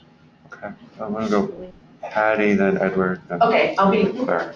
pretty quick. So, awesome ideas. I think waistbands are the best secret plan ever. Because, I mean, I do give thousands of tours, and I've never met any resident who knew about it. Yeah. And it only applies to single-family homes at the moment, correct? It does not apply to multi-family units? It applies to everybody. Say it again? It applies to everybody. Okay, because there's a lot of times, like, my mother lives in senior housing, they don't have any recycling available. And since I refuse to help her, no, I go get her recycling, but she doesn't have access, you know, Yes. so forcing that, I just think that would help. So, anyway, smart money. Is that all being, I mean, so does it come in and it pretty much goes out in the same year? Is there like a bank of it building up? How much money has come in? And the reason I'm asking is some of that funding available to help explore beneficial use? Is there, to help businesses, to help haulers who want to do the right thing with glass, don't have a market for it, you know, that sort of thing? That's what I'm curious about. So, you know, I don't know exactly off the top of my head, and Brooke can add to this. I know, I think earlier we we're not fully using it every year, but now that SMRP is running fully, we have the RDP running pretty full scale. Now we have Recycling Works is ramped up, and we also have this business grant program that we've rolled out. I think we're pretty fully spending what's coming in. Using it right now. There was a build up. We had to ramp up and build these programs because the money started coming in pretty much day one, and then we started building. But yes, it's a very good question. But your ideas how to spend it, or that's why we're. Yeah, you know, we're still, you know, still looking for more ideas. I do think we've ramped up most of our programs to a pretty mature point now, but we're continuing to evolve them, and we're continuing to try to figure out how can we best use that funding, you know. So that's an ongoing discussion every year as we go. And just, I wanted to add too, that in response to glass, one of the things we did just about a month ago, when the whole glass situation blew up in Massachusetts, thanks to the closure of the plant in Milford, is we've now added it's under waste reduction project, but communities can apply for up to $150,000 if they are interested in siting a glass crushing operation at their, preferably at their transfer station, preferably one that will serve contiguous communities, but to produce processed glass aggregate. And I've had conversations with, 7, 8, 9, 10 public works folks in the last month since we announced that. So there's a lot of interest. I know this area was particularly impacted by glass, so that's where we're trying to respond. But again, it's we're asking you for help, so we realize it's a partnership. And we are trying to do that on the business side too. Right. So we have a recycling business development grants. Glass is one of the target materials for that. We're hoping to get some applications in for that this year as well. Edward? 3 points, so just bear with me. First, shameless plug. We run the Massachusetts Product Stewardship Council, so those of you who aren't aware of it, the calls are free. We hold them fairly regularly. Right now we're kind of in a lull because the legislator is about to hit their budget period, which means they're all going to disappear in their little offices for the next month or so. And then after that, they'll come out and they'll start talking actually about bills. And just for perspective, those of you know, where last session they basically killed the paint stewardship bill because of private businesses. So we need your input and your support to actually push something through. And once you get one bill through, it makes it easier to get other bills through. So I know you're all talking about packaging. That's honestly a pipe dream right now. You need to get through one of the easier ones first before you can get the packaging. So we need your help. Jump on our calls. So that was this shameless plug. Second point, I think what Patty was talking about, in a local municipal level, usually like the multifamily homes are treated as commercial. So that universal recycling bill that Claire is talking about would cover that gap. So it is out of the joint community environment. It is, I think, in House Ways and Means at this moment, which again, lull right now during the budget period, but after that. So that would also give DEP extra political cover too, because there's a statement they're saying, reinforcing the general Mass Law, the CMR 300 or something like that, saying that they have the right to enforce it down to a private citizen level, which would then transfer down to you as a municipality, being able to go after a private citizen without getting sued, for looking through their trash essentially. So those are the first 2 points. The last point is sort of more of an idea. So you've heard it from me before, you've probably heard from Phil, but Mass DOT is the biggest single purchaser in the state of products at all. And they use glass in the roadbeds, but currently they don't necessarily have to use recycled glass. It's not in their standard. Their standard allows it, but it doesn't require it.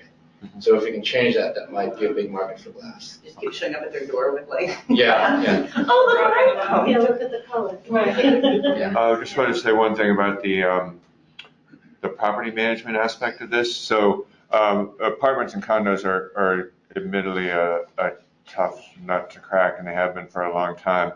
I would say that next to retailers, probably the biggest sector that we've done waste bin enforcement to is property management. It's not all residential, some of it's commercial property managers, some of it's mixed use properties, and some of it is apartment and condo complexes. So there has been some waste bin enforcement going out in that regard. Debbie, but I think, sorry, I was going to go to Claire first. Thank you. Thank you for bringing up the DOT. I brought up the use of processed glass aggregate at my meeting last week, and there seems to be a lot of fear and loathing of using glass. I think we need to change the name to glass sand or something. Yeah. Because there's this perception that it's glass, oh my God! Silicone. And, yeah, so we really need help on the use end from you guys to just get over the hump of fear. That because it's not being used very much in the state of Massachusetts. And, I think that would be, a huge help if there was anything DEP could do. And we've talked about this for years, but we really it's serious now. I mean. Can that be in the MassRecycle policy at the municipal level? That maybe. Could individual towns say like if we use new road? Or maybe an RDP point for using it in your construction project, or speccing it, because I learned that my towns don't physically use the stuff, but if they specify it, then, More pavers know that. and there's some incentive to at least try it, like in a parking lot or something, just to realize that it's not gonna come rising out of the asphalt and pierce your tires or something. Who's got to pave their transportation facilities? That'd be awesome to pave with. And the elephant in the room, I think, talking about, the burning versus recycling is the embedded energy, the upstream. I want to go to zero waste, and that's, a much bigger impact. Manufacturing is a much bigger impact than disposal, is from a materials perspective, and that's something that we really don't talk about enough. And, consumption reduction is, we got too much trash and too much recycling. And I don't know how we can do this, but I believe a recession will help. A recession. Silver lining. Yeah, if we could make non-single-use products more cool or something, that's where we really need to be going. And I know DEP's been focusing on waste reduction for years, but if we got a PR firm working on it, it kind of goes against the American way of consume, but that's really our problem, is there's too much consumption, and that's really the basic problem that we're dealing with here. Well, that repair and reuse goes hand in hand with that. Yes, right, Yeah. Sure. Go right here and then. Okay, one of the things that I keep hearing about is public education, educating the public. And I spent 40 years in the wastewater industry, sewage industry, doing public education on that. And we focus on the yuck factor. There's what they call a yuck factor. Nobody wants to talk about it. Everybody makes it, but nobody wants to talk about it. And we have public education programs in our professional associations trying to reach out. It's really hard to get to them. And going to the elementary kids and getting the information out that way seems to be a good way. Having them tour wastewater plants. Who wants to tour a wastewater plant? I wanted to Yes, tours around. Yeah, I think I must have given 1,000 tours of around. But I wonder if there's a way to focus on that public education while we're doing this public outreach and putting out programs where we can actually take a curriculum and bring it out locally and present it to local schools and things like that, in order to get people just talking about it, focusing on I mean, yeah, we consume and we throw away. Once it's in the trash, it's like, oh no, we don't talk about that anymore. It's, it's gone. It's like flushing it down the toilet. I'll just make a shameless plug for the Green Team, speaking of curriculum. So the Green Team is all free online resources. There's a couple thousand teachers that participate across the state, and all of the activities are tied to the Mass Curriculum Framework. So it gets updated every couple of years as the frameworks change. So there are some great classes, and it's for K through 12. So if you don't know about the Green Team, Google greenteam.org. So how can we get that out in general usage? Yeah, so that would be something, right. I will volunteer to dress up like that crazy car person, like, stand out on my way. I'd like to make a plug for Neil Ryan at Keep Massachusetts Beautiful, because he also has I think it's a K through 5 program, and he'd be willing to bring it anywhere. One of the problems he has, and we've talked about it at the last MassRecycle conference a couple of weeks ago, is that he can't get into the school systems. They are so focused, particularly, fifth graders or fourth graders, so focused on their MCAS boot camps that they won't let us in.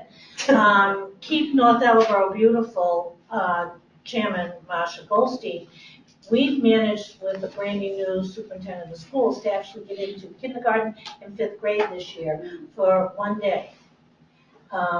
So I think that's progress. It took me 5 years to get recycling bins in the schools. Yeah. So it's taken us about five years to get our foot in the door, but we're there.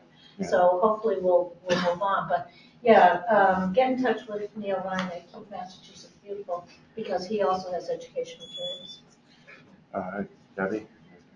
2 comments. The trash hauler regulations, I believe, the draft ones that you guys put out, I believe under definition for residential, that includes your all residential, your complexes, your everything.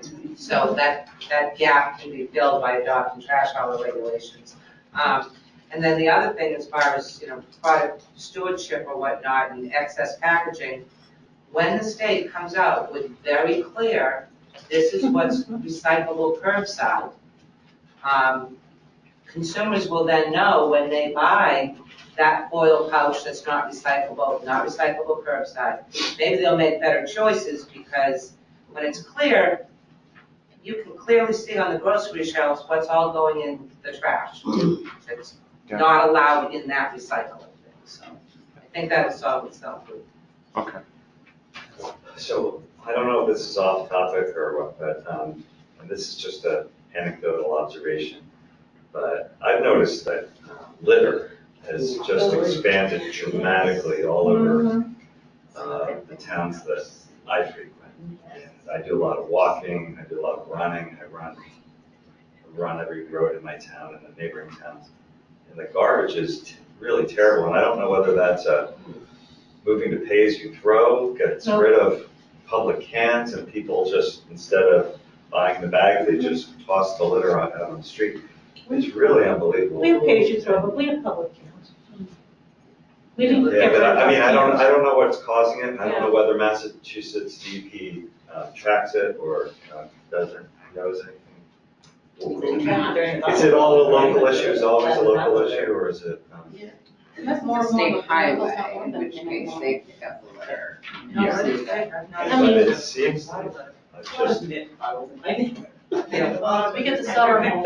I think this year's probably worse than most have been doing, because we have an affiliate in North Attleboro, we have an affiliate of Keep America Beautiful, so we have to report to them. So we drive around town and pick our areas, and we have a cleanup coming up in a couple of weeks. But it just looks worse to us this year than it has in the last 3, and we don't know why. Yeah, it's something. Yeah, I volunteer with the aquarium. We do a lot of offsite projects, and a lot of it is involved in habitat restoration, but it always involves litter pickup. And what's interesting too on that same note is Revere Beach, part of DCR. There's cleanup groups, the aquarium with Lucerne Strip goes every month, but they have people all the time. And there's people who literally, there's a little bucket, turn on, you're picking up cigarette butts basically during the summer especially, and you have people who are like, oh, and they took it because you're there to pick it up. It's the same way they see street sweepers. But I've had people say, well, that's what they're there for. And you're like, what? So there are people who think that like literally you're there for pickup. Oh, they're cleanup people get it. But of course, there's a lot more people that benefit, And then see people that say, oh, you're picking up, I'm also cleaning up. But there are people who do flip because they know that you're picking it up, which is horrible. I was just gonna make a comment. Does anybody, I'm the municipal assistance coordinator for Cape and Islands, and any of you read the Cape Cod Times at all? Yes. I do. Okay, so you saw the article about, it was an editorial in the Cape Cod Times, I think, that came out on Sunday about litter and the litter on the Cape, and the author interviewed a lot of the DPW directors and some solid waste recycling coordinators and, people that sit on committees and volunteers, and Mike Morris from Covanta. Anyway, so they're doing a two-part series, and the first part was you're a pig if you litter. And the second part that they're doing is solutions, or proposed solutions. So if you haven't read the first that came out on Sunday, read it. And then next Sunday, they're coming out with the proposed solutions, so I'm really excited. So just to go with the litter real quick, I just wanted to. Shame. Yeah, it was very shameful editorial, but it was really interesting. I think I sent it out to you guys. Oh, send it to the listserv, send it to the MassRecycle listserv. Yeah. Okay, Okay, Mass listserv. Yeah, I can do that. So can I just ask a quick question on that? Are we noticing a difference because there's a change in, like, it used to be bag versus toters? I mean, is it blowing or is it just people flicking? Well, what's Okay, interesting all right, about just the article is that there's like statistics about who's doing it, like the motorists, the seasonal population, whatever, because the Cape is different in that way. So like I said, read it because I think the motorists are the biggest, the chuckers of things in their cars. But it's really fascinating. It takes, 10 minutes to read it, and then we're gonna come out with the second part. So, you can go online and get like 10 free, so. Share it on Facebook. Yes, I will, Yes. share it, but I just wanted to say that that's coming out with the solutions and proposals, so. It is cars, because I like the water a lot. It's nips, it's cigarette packages, and it's beer cans. And I think a lot of it is that people don't want those litter items. Stuff you won't want to be caught with in your car. So, styrofoam cups are moving up there too.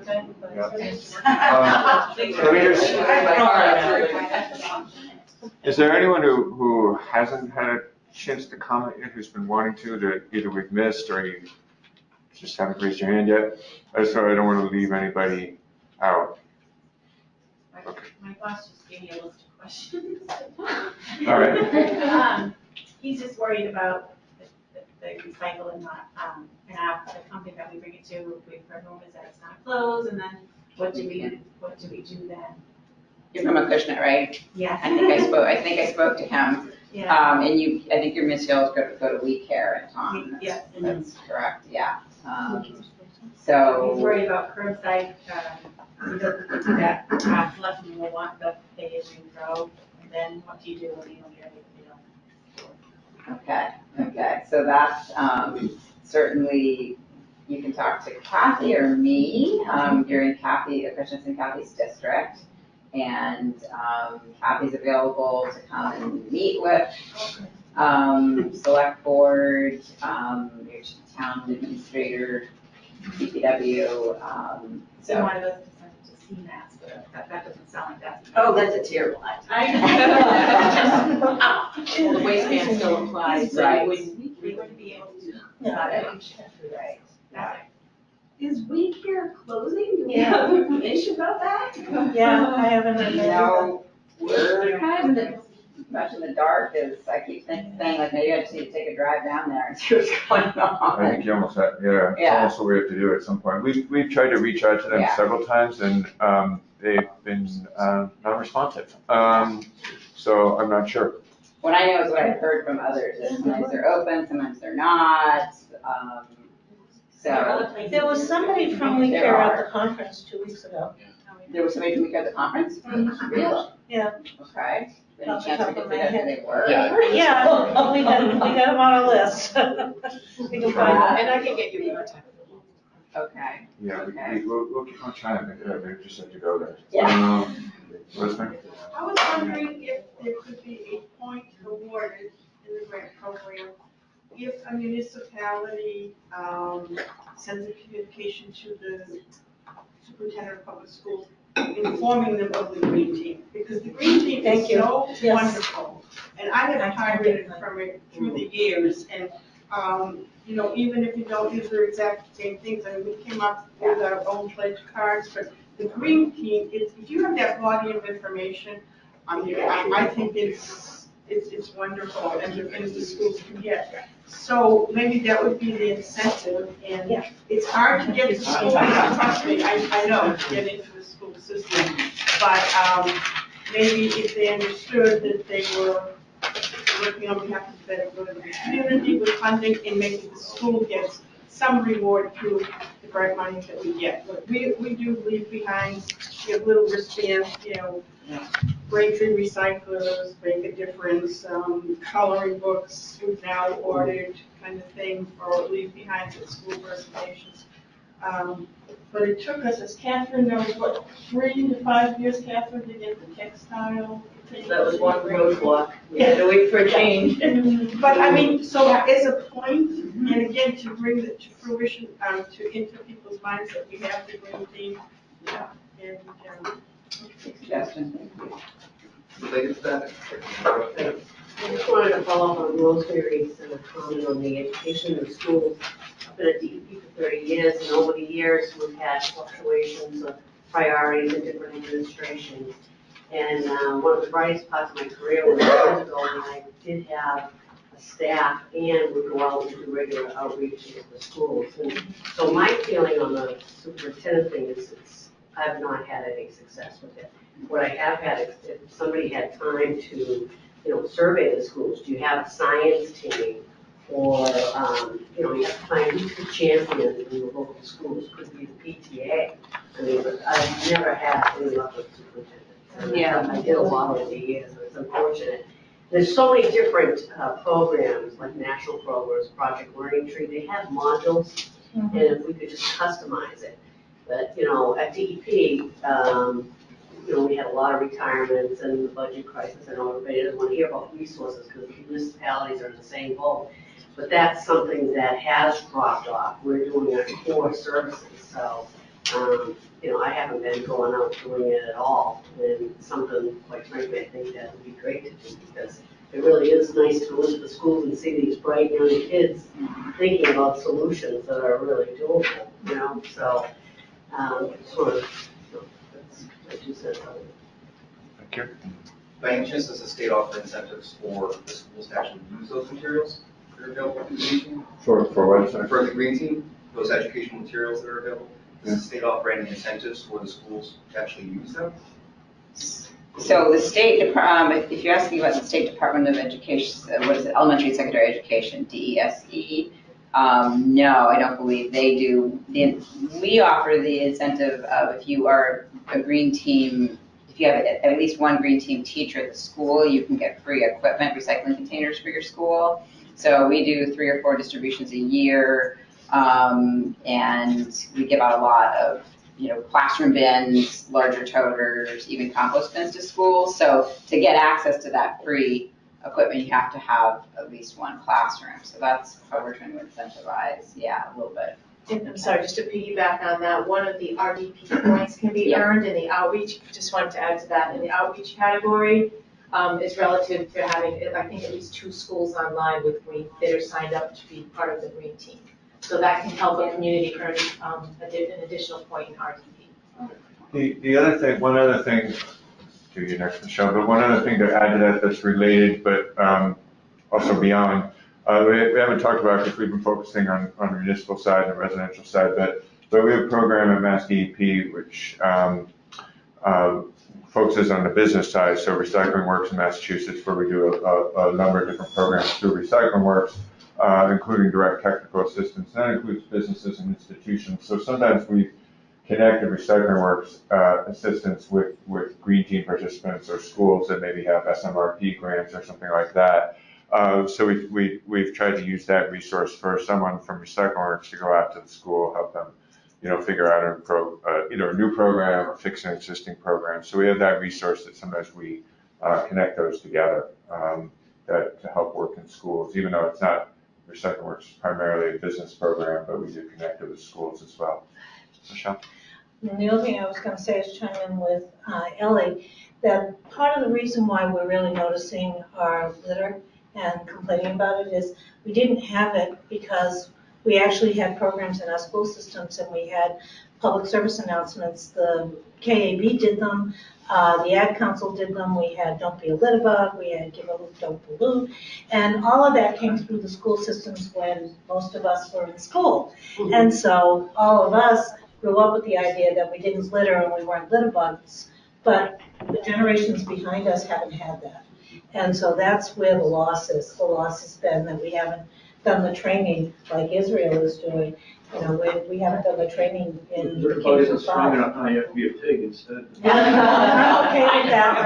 I'm okay with that. We'll find an ad agency to use it, you know? It's like one, that's all it is.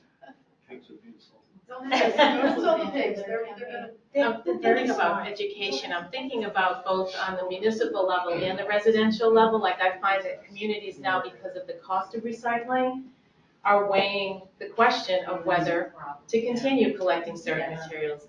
And so instinctively, and I think also just in general conversation, I think it would be beneficial if we, as a larger group, had more tools in our toolkit to present the why we are doing this, not just about the money.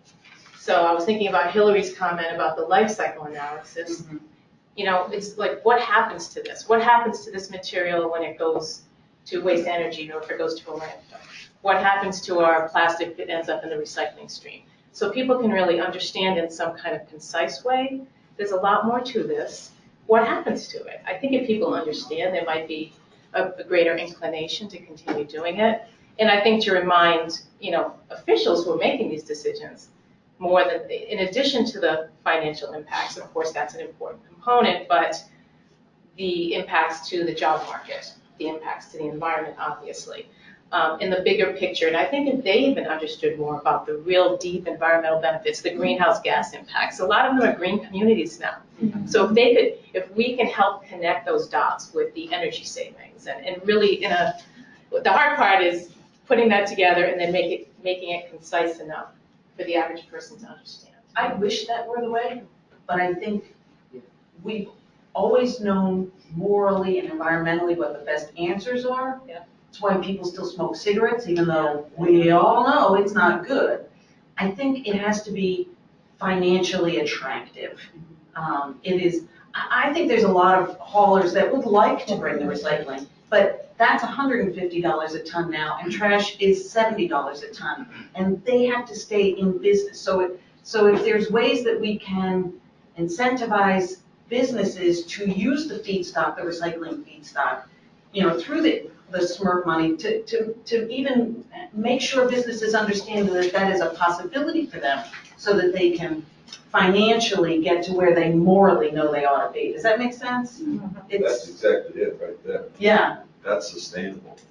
But if we knew the greenhouse gas impacts more concisely, might that provide a stronger why? We don't want to put mercury in the trash, and that costs us a whole lot more than it does. Sure. Yes. Right? Absolutely. I mean, it's not hazardous waste that we're talking about. Right. But there are, the scale of it has such substantial impacts, and I don't know if we're really presenting that in a way that resonates sufficiently. Well, the greenhouse gas emissions aren't included, the upstream emissions are the big Well, emissions. you can't, you're doing a local. It's in our state's inventory. Or even a It's local, not- it's only like 4%, but it's much more. But it's the actual, because it's happening in California or Yeah. across the world. Right. And how do we address that? Is there any way to incorporate the greenhouse gas emissions upstream that aren't coming out of Massachusetts into our state, our green communities, our state's greenhouse, gas reduction? Inventory. The act. Global Warming Solutions Act. I mean, it's a big part, you know, they say, oh, transportation is this big. Well, if you really look at what we're buying off the shelves and go back, it's really only this big. Oregon DEQ, our sister agencies, is the leader in that, recognizing, yeah.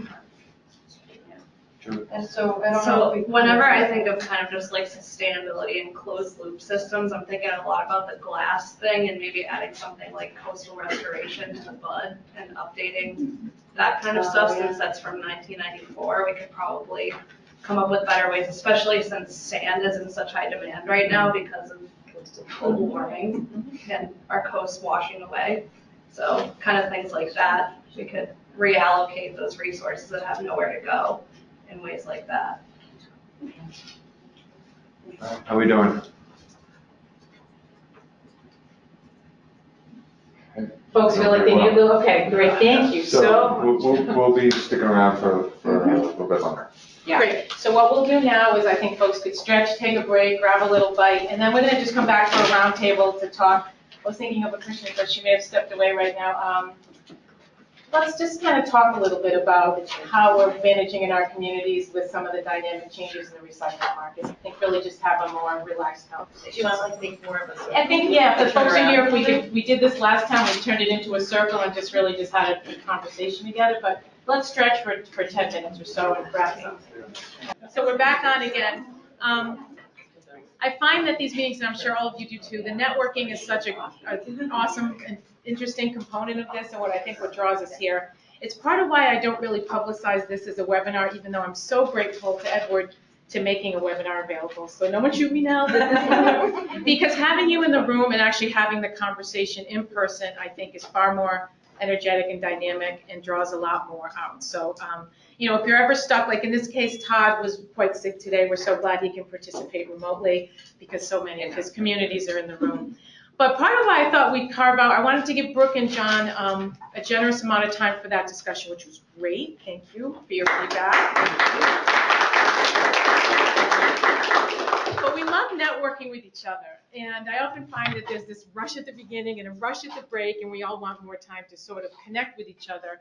And I thought, let's carve out a half hour or so at the end and just talk about whatever people want to talk about, like what's happening. I mean, I've got a few questions and seeds to sort of kind of get the conversation going, but because I hear from you individually, and then I know that, wow, what's going on there might really be beneficial there and there too.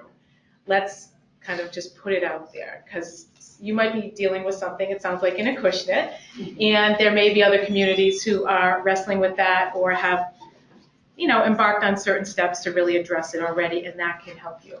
So with that, this is the informal part, okay? So I'm going to sit here. And I mean, I have some ideas and questions. I mean, one of my primary thoughts had to do with a few different categories: communication, cost, and contracts. The 3 C's came up when I was thinking about this. Communication between your MRF and you as a community. How's that changing? Or with your hauler? How is that changing based on changes in the recycling markets? Cost.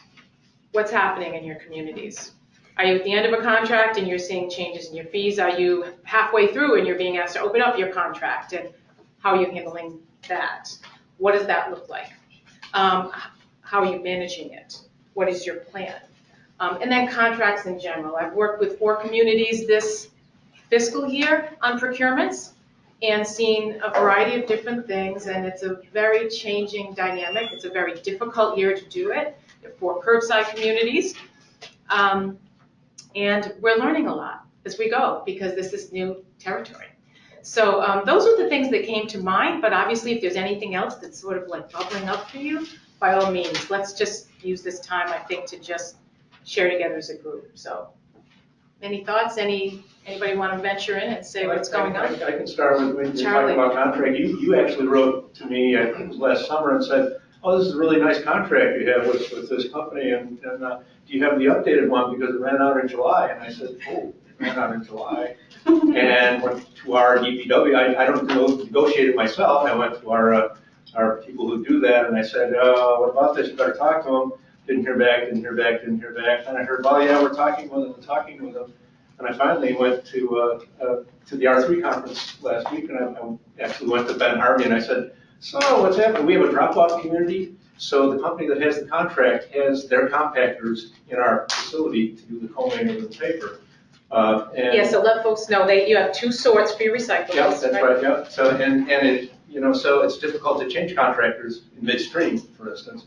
So I said to Ben Harvey, so what's going on with that contract? And he said, we're not doing any long-term contracts until this stuff settles down here. So we're basically operating on the old contract with fees and things like that until such time as they decide what they're going to do in terms of marketing the waste and getting rid of it according to that Harvey. So nothing really is happening in that regard. So our contract is up in the air. Basically, we're not sure where it's going to land and when. So, but we do have a place to send our material. So that's the good news. So they'll take it, but you're operating without a contract of sorts?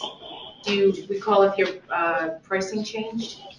Actually, they were giving us enough credit, so we were paying hauling costs only for a long time, and now it's starting to bite. In the contract, it had a charging clause. They're able to charge us for it, and our community maintenance development guy is going, gee, this is costing us more than regular trash now. Oh, what are we going to do? It's like, well, no, we don't have to ship this because of the bans. He's really on the job. He's finally going to be coming to our meeting this week, so progress in that regard. Anyway, that's our contract story from Sherwood. Well, thanks for sharing that. Anybody else? Any other transfer or anybody? Rosemary, yeah. So, I still work with the town of Braintree part-time and the curbside. And my big concern is the financial sustainability of the recycling processing costs. In fiscal year 17, we were paying $17,500. Last year it went up to $83,000 for processing. And this year we have budgeted for fiscal year 122, but that's only based on $50 a ton. And we're told that's a good number to work with by Waste Management, but nobody knows what it could be. So my fear is, and I don't know if you have the same fear, at what point do the administrators say, what the heck are you talking about? How did we go from earning money to paying a few thousand a year to now paying whatever, 300,000 in a small town a year for recycling processing? So how do we make a case for that with the administrators? So I started by sending a letter to the chairman of the Board of Selectmen and the vice chair. And it was a letter I had received from Heather Ledger at Waste Management, basically outlining the national story, telling what it was about before it actually came into existence. And warning them and giving them a heads up, because we've never paid a processing fee in the 20 years that we've had Waste Management. We've never paid a penny for our recycling. So this was going to be a huge change. We've budgeted this year for an additional $120,000 for our recycling. And that's based on a formula of having 10% contamination and a price that he's willing to give us for that if we keep it at 10%, and that with audit we can actually lower. But I'm basing it on that 10% and on the price he's given me. And it's going to be $120,000 probably this year, because with pay-as-you-throw, we have more recycling than we have trash, or close to it. It's pretty neck and neck. And our trash right now costs us $79 a ton, and what he's quoting me is $43 a ton for recycling. So. But I gave them a heads up, and I've kept them in the loop every time I've received something. So I sent them Waste Dive's article. I sent them the article out of Oregon that got my attention about 2 months ago. And so that's what I've been doing to keep them in the loop and explain to them. They forget hearing about it from me. Just here's the source. Yeah. You read it, there it is, and you can help me by talking every Thursday night about making sure people clean up their recycling. And they've been okay with it. I mean, we'll be signing an extension to our contract, I hope, and they are aware that that's what's happening, and they're all right. So we're all going forward into the unknown together, but it'll be good. One more thing to add to what Kathy asked, things that have changed. We used to separate, we have a drop-off as well as curbside, and we used to separate our rigid plastics and take them in for free. And we would send them off to Miller Recycling. And then about, I don't know, was it 4 months ago, 5 months ago, something like that, September, we got a bill from Waste Management telling me that I owed them $100 a ton for my rigid recycling. And I thought, well, I can get a phone call from Randy, so what's that all about? So I picked up the phone and called Miller Recycling and said, excuse me, can you send me the waste slip on my rigid plastic that Waste Management brought you, 2 weeks ago? And he said, what do you need it for? We're not charging you, but we will be charging going forward. So he sent me the note that he had sent Waste Management about, I guess every week he probably sends them whatever the ton amount's going to be. And so he did send that to me, and I pushed back on Waste Management and said, well, since you didn't pay that, I'm not paying you. Yeah. But what we are doing is, we didn't make any announcement about it. We haven't said boo about it in town hall even, let alone anywhere else. I just simply made a change at the transfer station where it comes in and it goes over the scale now, and it goes in and gets commingled in the rest of the household waste until such time as I hear differently, and when I do, it'll go back to being collected separately. But it's just, we just did it. It was quiet. No one's talked about it.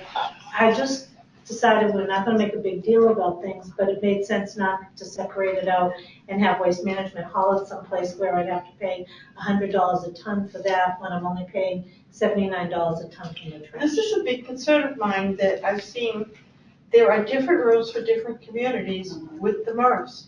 Because in Braintree, we have a recycling drop-off, and we were told that if we bring in the rigid plastics by container, instead of mixing it in, it would be the same rate as whatever the market price was for the single stream. And that's been happening for a couple of years now. So why was it a different rule for them? And why are we paying different rates per ton? And I think Avon is the only MRF that actually does audits by town. They've done it for Braintree, Quincy, and Wayne. Yep, we've had an audit. Casella does a general audit of everybody that brings stuff in, private sector. So if a town is not doing the outreach effort, that another one is, you're gonna pay that average rate of every single user of that MRF, which is again, not equitable. Well, I think why the rigid plastic was different was we have worked out the arrangement with Miller Recycling ourselves. I mean, I picked up the phone and called places. Like, I don't give my cardboard to Waste Management anymore, even though that was what we initially started out with, and that's what's in my contract. But I sell my cardboard and my paper, I sell to Wellesley, and they come and pick it up and they haul it for free. And that was an arrangement that I worked out with Martin Gordon. Because Waste Management was charging me too much money, $200 a haul, then there was a $40 processing fee, and then I was getting some kind of revenue share off of it. And frankly, I was paying $400 for that load, and now I'm getting a little bit of money, not a ton, but a little bit of money from Wellesley. But that's a huge savings for me. I'm saving $400 every time my cardboard compactor leaves the facility, but I had to do that. If I was relying just on what Waste Management was offering me, I'd be paying money. Who else is still collecting bulky rigid for recycling right now, if you could raise your hand? Just to Kingston is. I think it was in with commingled stuff last year. So you stopped? You stopped last year, and you're recycling it, the few that raise their hand, it's still going to be The recycled? rigid plastic gets dropped off at the recycling center. We don't pick it up curbside. Got it. But it's separate, but it's going for recycling rather than it's not going to trash. That's nice. What are we doing with that? That's the rigid plastic? Oh, in a special container on hazardous waste day? Bring it on hazardous waste day. The folks that are collecting it, I'm just curious. I'd love to get even names of who's. Oh, who was that? who else Okay, is yeah, if you doing keep your hand up just for a second, so and just East Bridgewater. shout that. out. East Bridgewater, Norwood Norwood. for recycling, Wellesley, Marissa, Wellesley. You're not. Bedford, Kingston. Did you say you were, but you're mixed, Charlie and It was in our Sherwood? commingled going into our homing. For Sherburne goes with commingled and then in Dartmouth. But the rest of you are separating? And Braintree. Okay. Braintree Okay. Okay. Are you paying more than what you're paying for trash? Is anyone paying more? I'm saying nods. Yes, but the DEP will pay anything in excess of $50, right? Well, also. Really? Well, our. Their personal funds. I think I'm right about this. If you were an RDP community, you can use RDP funds to pay for it as part of your charm. So that's always been the case for bulky rigid plastics because it's a difficult to recycle material. So. Oh, for the whole thing? Yeah, for the whole thing. Because it's a charm material, it's not a waistband, so you're not required to So- recycle it. If it's separated. If it's separated, right, feel free to use your RDP money for that purpose. Yes. But also, Claire brings up a good point. We put this out there, I think, communication in January, February, and we have yet to have anybody take us up on it. But if you have RDP funds and want to use that to pay for processing costs that are in excess of $49, essentially $50 or more net, get in touch with us. We will authorize that. We realize it's a short-term solution. Some people might run through that money very quickly, but it's one way to offer some short-term relief. But is there a limit on that of $15 per ton? No, it's anything that's over 49. Yes, yeah, there's no upper limit, yeah. And our rigid plastics container was thanks to Yes. the DEP grant. So that's how we're able to keep it separate. Just building on that, I'm wondering for those of us who do pay variable rates for commingled recyclables or single stream, is anybody paying over $50 a ton? For single stream processing? Yeah. Basically, the entire Cape is. Okay. Yeah. Because our bill for the first time this month was over 50, and it was like 50.50 a ton. And last month it was 43.50. The town of Barnstable went from 0 to 110 basically overnight. Yes. Yeah. 110. Carver, Mary, and Wareham are at 95. Wow. Yeah. Bourne is going up from 62.50, the Bourne. The CMW, Carver, Mary, and Wareham Carver, Reference Mary. District. They're paying over 100, did you say? They're 95. 95, sorry, thanks Patty. And that's for that's for single stream. That is for their single stream. And there are a few here, I think, that still aren't paying because of where they are in their contract. Is that a few nods? Yeah, A couple of nods, so it's a matter of, just so you know the reality now, I think earlier someone mentioned, who was it that mentioned 43? I think it was you, Michelle. And I saw a couple of folks going, oh, that's pretty good. And I thought, gee, you never, 2 years ago, would you ever have imagined that you would say that's pretty good? And I think that's part of the thinking, oh, Jeff, I don't So I want was to. just gonna, that brings up something. Are there any safeguards that the state has or anyone has that ensure that one community is essentially not covering another community's debt? We don't Just because of how regulate. the contracts might Yeah, be right. expiring? Don't regulate that. Well, and the luck of the negotiating table, yeah. Yeah, and that's who you're. And I And think when you communicating sign. with peers matters a lot. I think the more you know, walking into it. And so that you're better equipped when you have those conversations about what the market is at this point in time. Go out to bid. If you're in that situation, I always recommend it rather than just continuing with an existing vendor. For the folks that have curbside collection, it's always recommended. Talk to others, and I think clean up your recyclables to the greatest extent, because one thing I think the MRF operators have said over time is the quality of recyclables matters so much that if it's good and clean, you get to the front of the line. And if it's not so clean, they may not continue serving you. I think they could actually shut off customers if it's that big a problem. I don't want to put words in anyone's mouth, but the quality and cleanliness of recyclables really, really matters. Because the amount of material going through these MRFs has been reduced so greatly. It's a much slower process now to get it to a level of quality so that they can continue to market the material. Sometimes they're running materials over the line twice, and they're They've slowed it down by 14%, that was the beginning. So the I don't know where throughput- it is now, but. Yeah, the throughput is reduced greatly. So you can only imagine for their business model, you would want the better material coming through your facility, the clean material. And that's so true because we've been told that we enjoy a lower rate. Gotta go to Wrentham. the lower percentage of contamination, and they know that we're always doing some sort of outreach at any given time throughout the year. And because we get some community funds, we always have to prove what we're doing. But in the last communication from Avon was they were reevaluating contracts to see, it was sort of the nuance of to see what contracts they're going to continue serving or company, municipalities that they will continue to accept materials from. And obviously, the cleaner your recycling is, you will go to the front of the line. John and I definitely heard that when we went and visited 5 of our MRFs in end of January, and it was very clear, you know, we were at the Avon MRF, that they know exactly who brings in the quality material, who brings in the lower quality, the problem communities. And I think for a long time, when China was still taking everything, it didn't really matter, but now it matters. So, yeah. And I'd like to think it should always matter going forward too. I think it's a wake-up call for all of us, frankly. And it makes me think even of, you know, this sort of bitter pill to swallow that there's a cost associated with it, but it does have a cost. I mean, to some extent it makes sense, like processing any material is gonna have a cost. And I still meet with communities that'll say, gee, aren't we making money from this? Making the idea that they're earning revenue, and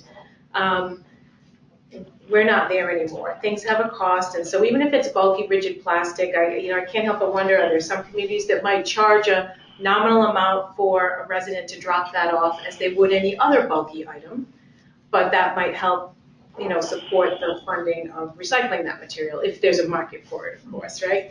I wanted to just add one other insight on the cost, because this was something that John and I were not aware of either, and I've heard this echoed in several industry discussions since, including a conference in Baltimore last week that was exclusively on markets where industry was there, is that the freight and transportation industry has undergone some massive changes, and the cost of freight has skyrocketed. Part of this is a new federal requirement about electronic tracking of how many hours a driver has logged, which apparently has caused a lot of folks that are on sort of the end of their, you know, trucking career to say, I'm done, I'm out. So there's a huge shortage of drivers. We see that for sure. Yeah, and the MRFs told us that as well. So there's a shortage of drivers. There's, believe it or not, the hurricanes in Texas and New Orleans and Southeast diverted, when there's an event, the trucking that goes from all over the country down there, because there's a lot of money to be made, and that they were still, at least in the end of January or February, recovering from that. Chris Lugrell was a regional manager for waste management, literally had on the whiteboard in his office an illustration of that there were, one of the regional trucking centers is out of Buffalo, and there were something like 984 requests for common carriers, and there were like 85 available vehicles at that one time. So he said that this is having a giant impact. It's costing them so much more money to move the material to the end user. So it's just another like triple, quadruple whammy. I've heard that echoed since then too, and I think it's although the response to the hurricane was a short-term issue, I think it's a systematic, long-term demographic issue that's going to take a while to get fixed. Because Chris also said they just have trouble finding route drivers. It's just a lack of a blue-collar workforce available that wants to do these jobs. So at some point, you got to raise the wages, you got to raise the benefits, you got to put these other things in place to attract people to these positions, and that will help with the supply side, but it's also going to increase the cost as going forward. So I think it's a structural issue across the whole economy that's going to affect everything. Another good reason to have business in Massachusetts to kind of hopefully diminish the transportation of the beanstalk. Yes. So that would be nice. Was that a formal presentation somewhere? I know you mentioned Chris had it in his office, but you're probably quite aware of the pushback against the last solid waste master plan and sort of modification of the moratorium. There's certain other nonprofits, which I will not name, that their solution is to ship everything out of state. So having gone on record There's been multiple, I've seen articles, industry articles in the trade publications about how this is really, they're calling it a crisis in the hauling industry. Of course, it's not just recycling, it's trash. This issue of shortage of drivers, people not wanting to go into this business, short haul, daily drivers and long haul drivers, and the cost of freight. So, yeah, Chris, that was just an anecdote from sitting in his office. He said, for example, this is what this, but it was discussed. It actually wasn't, take that back. I believe there may be a presentation from NERC because it was the head of a major paper industry player that talked. He had 4 or 5 slides just talking about freight. So that Northeast Recycling Council, they usually get their presentations up within a couple of weeks of their conference. So yeah, good question. Thinking about communications, I appreciated the comments about sort of educating other officials in your community so that they know what's happening in the bigger picture, so that when the bill comes in, frankly, you don't get that shock, that there's some understanding of what's happening and where that's coming from. I wonder, are folks here are you hearing from either the MRFs directly or from your haulers about quality of materials, about some of these other issues that have been mentioned? Are folks having those conversations? Is anyone reaching out to you? We'll get a letter if there's something that's not supposed to be in the recycle. Get a letter from the hauler to the town? Yep. And what will they, just for example, what might they say? Won't even we really have no idea where it came from or what route it was, what area it was, but we'll say there was something not supposed to be in garbage that was supposed to be in recycling. I can you picture it. We had a roll-off at the DPW yard that had a TV or something in it. We got a note from the public that there's a TV in there, don't do that. Yeah. And you're getting it from your hauler, not from the MRF? Correct. So it sounded like they just wanted to, cover themselves in the event of a waste ban enforcement. Yeah. Well, that's what I was wondering, how far down was the letter? Was it at a facility and then they sent you a copy? That's a letter about trash loads? It was a roll-off in our DPW yard. I think it's a roll-off. So it wasn't residential generation. It was. Is that going to a recycling facility or going for disposal? What was in the roll-off? It was in the roll-off, so it was going for disposal. Yeah. And they said, hey, just so you know, you're not supposed to do that, so don't make us do it. When the MRFs know which towns do well and which towns don't, is there any kind of a communication from them that's, adopt a town program or something, so that the ones that have the good habits are paired up with the ones who don't? I really have no idea. Is there some way Marissa to would kind have of? 7 towns paired up. That's making the busy person do more work. Right, exactly, that's how it always works. I just have one thing to add. So I've actually, someone mentioned their annual flyer. We're in the process of sending out our annual flyers. And so since markets are of a concern, last year I did this as well, where I sent our annual flyer to one of our MRFs to review and give input. And I did it again this year, and they actually gave me input just yesterday, and the deadline was like 2 weeks ago. And I actually haven't had success communicating with the MRF, because this is why we're out there, is because we encourage a lot of staff out there, and so we want to protect our message. We don't want to be telling people to put glasses in recycling, maybe actively saying that if there's a problem, but we're not really getting that communication. And you have, I'm trying to recall if you have a direct contract with the MRF, or is it through your hauler, and then that's part of your issue? And I think that's true for a fair number of you, right? You have a contract with the hauler, and then the hauler has the relationship with the We have both. You have both. You have a direct relationship with them. How many others you do too, right, Rosemary? Direct relationship with the MRF? I just did an RFP, and the only responder to the recycling part was Management Avon. No other vendor responded. And of course, then the one that's more feasible for South Shore to use because of the geographic location.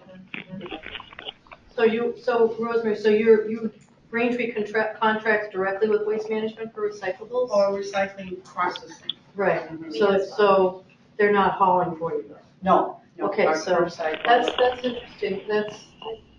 So you have a direct relationship. Yeah. I think that's a really good model. I haven't brought that up with my towns for a while. I have to but- say, Jim Gonzalez has been very easy to communicate with. That's the case for us as well.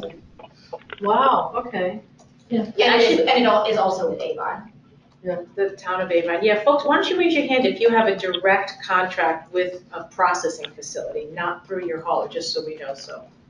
Like through okay. I think that is really probably gonna quickly become a best practice. And I know Quincy and Wing, the direct contract. Because I will say with sort of a feeling like a bit of a compression of the market of sorts in terms of outlets available and haulers saying, we can bring it here or we can't bring it here, or contacting a community and saying, we have nowhere to bring it now for one reason or another. One of the things that several communities I worked with this RFP season, you could say, trying to incorporate in the communication was part of the evaluation process. It would rank higher. The hauling company would rank higher in the evaluation process if they had a contract, an outlet for recyclables and yard waste or what have you that would cover the term of the municipality's contract. So at least there was some security in having that relationship and that outlet if they didn't want to contract directly with a MRF. Hey, Kathy, just to add to this, when we had to do waivers this winter, we did a series of wasteman waivers because there just literally was not any place where it could get accepted because the floors were all full. The ones where we had to give waivers to were independent haulers who did not have contracts with the recycling facilities. Those were the haulers that were getting shut out. And the facilities told us, we're going to take all our contract customers first. And then if there's room, we'll take others, but only if there's room. So we'll do our best to honor our contract customers, and then we'll go to everybody else. So that was definitely a dynamic this winter. Yeah, we have a few towns that are really having an issue with that right now too. It's probably, there's one company that was hoping to have a facility and they don't. And it's going to be some real pain. So hard lesson to learn. So, yeah. And I don't know if anyone else any communities have been successful in getting any kind of, cap on the cost that they would be paying for recyclables, but I'm not seeing that. Is anyone in Corin? I know I think of Attleboro because your contract's a few years old and cross your fingers and knock on wood, you have that right now. And there are a few others that aren't paying right now. That they have a cap with the current contract, but for new contracts, I'm not seeing, I don't know if others are seeing that opportunity. That risk is just too great and so many unknowns, it seems, for folks. Yeah, I know that Natick has a cap. Natick has a cap in their contract? They're still getting paid, I think, $2 a ton. Wow. For the next 2 years. Wow. Ouch. Signed at the right time. Yes. And your operation's unique because you broker a lot of it yourself, right, in Wellesley? We have a cap on our new contract that it can't ever exceed trash. That's what you. Oh, so it can't Well, exceed we the tried cost to of put it trash? in monthly. Yeah. And they looked at us like, you're nuts. So it's a yearly, it can never exceed. That's helpful to know, thanks. Thank you. And do you know if the trash has an escalator each year? Yeah, I think next year we're at the same level as this year, and then we go up from there, and it's a 5-year contract. But then, and the recyclables, that's the whole dynamic. So is it capped on your annual total paid, basically, instead of on your monthly tonnages? Yes, it's annual, because they wouldn't do it. I tried. Who would? I know, well, we did try, But that's excellent, because, for example, we're a host community to Covanta and Braintree, and so our trash is only $24 a ton, but our recyclables are $42 a ton. And they keep going up. Yeah. So ours includes hauling and, Hauling and processing, yeah, so there's the hauler picks up the material and then owns it, both at the recycling facility and for trash disposal, so they have the whole thing in Norwood. And so, and I think. And then we're starting to pick up, in July, we're gonna start picking up textiles, using that company. Simple recycling. Yeah, we have pig bags. And then we're trying to do some kind of organic thing just to try to reduce. Textiles is huge though, because communities, if you can work with the school systems, I mean, Quincy, Braintree, and Weymouth, it took off. It's unbelievable, the volume in those three Well, it communities. says it's 9%, but It's every Yeah, single that's school, more than we- and the high school in Weymouth, even their juniors, the freshmen, sophomores, juniors, and seniors, they each wanted their own container. That's how competitive it is. So that textile thing is, if you get past the superintendent. well, we have them at all the schools through the company. Yes. But now we're gonna add The curbside.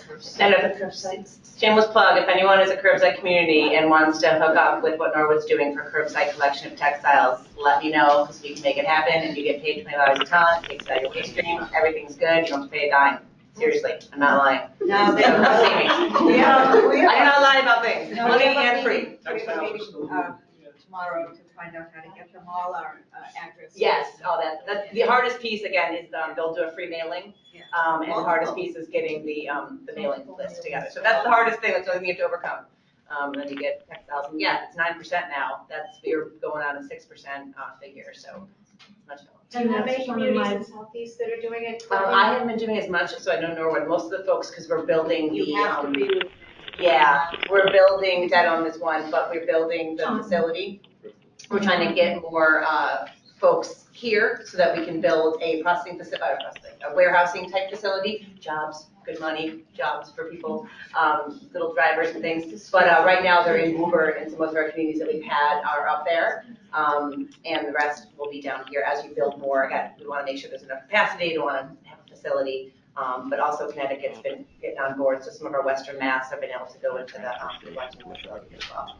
But, so we're the, Waste Arrow is the sales arm for Simple Recycling, Right. which is the company to make paint bags. You also pick up small. They'll do small household goods, yeah, kind of like what you'd bring to a Goodwill trailer. So yeah, we'll go out on your recycling day. They come by just like yard waste collections would be. They look for the pink bags, that's why it's pink, so it doesn't look like any other pay as you throw. They look for the pink bags, pick them up, weigh them, quarterly payments, and tonnage reports. Sarah, when do you think you're starting? And I'm just curious.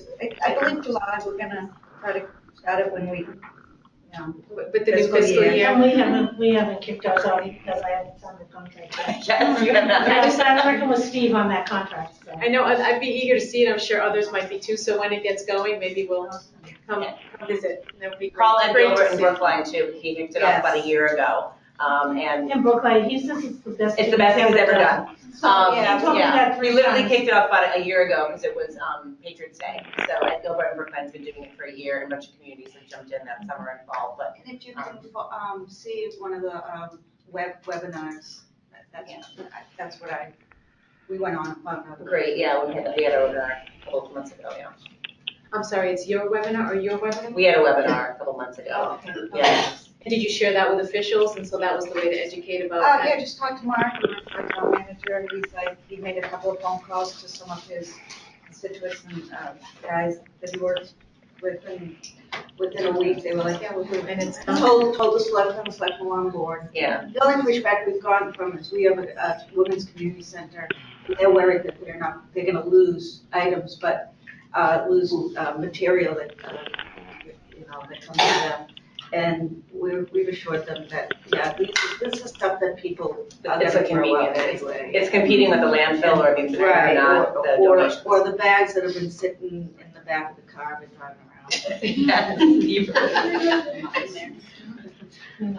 We're just about at noon. I thought this was really fun to have this last piece at the end here. Any question or thought you'd like to make sure we get out there before we? I'm just curious, is anybody else doing styrofoam?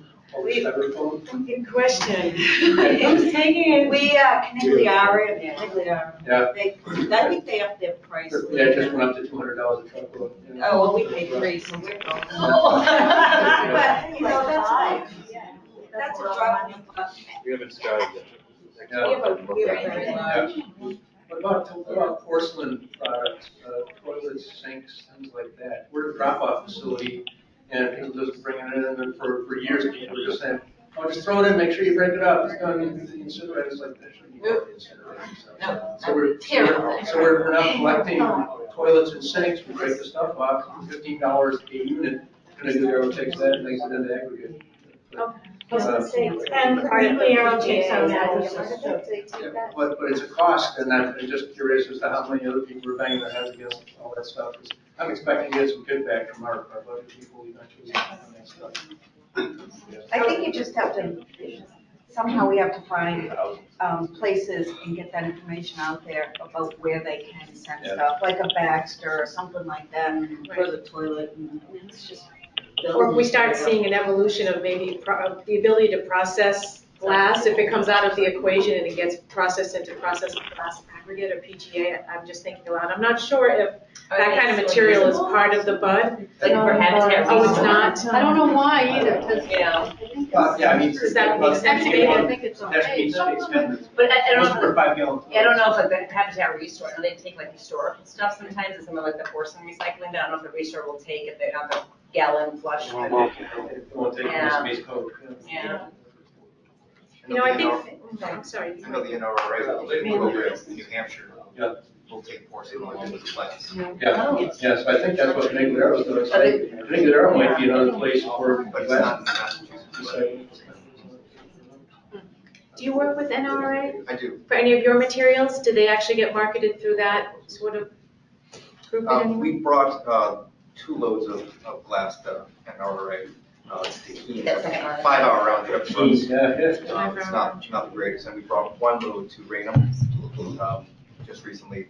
But NRA, I think if you're going to include porcelain, I think it has to be used in New Hampshire, or at least it can't be used in Massachusetts, because, correct me if I'm wrong, I don't think it's part of the BUD. I know there's a 5%, has to just be 5% or less contaminants. I just made a note to myself to find out whether it's under that, if ceramics are fine or not. You have to take out all parts and everything's on porcelain. So even Naked Arrow charges $5 extra if you don't do that.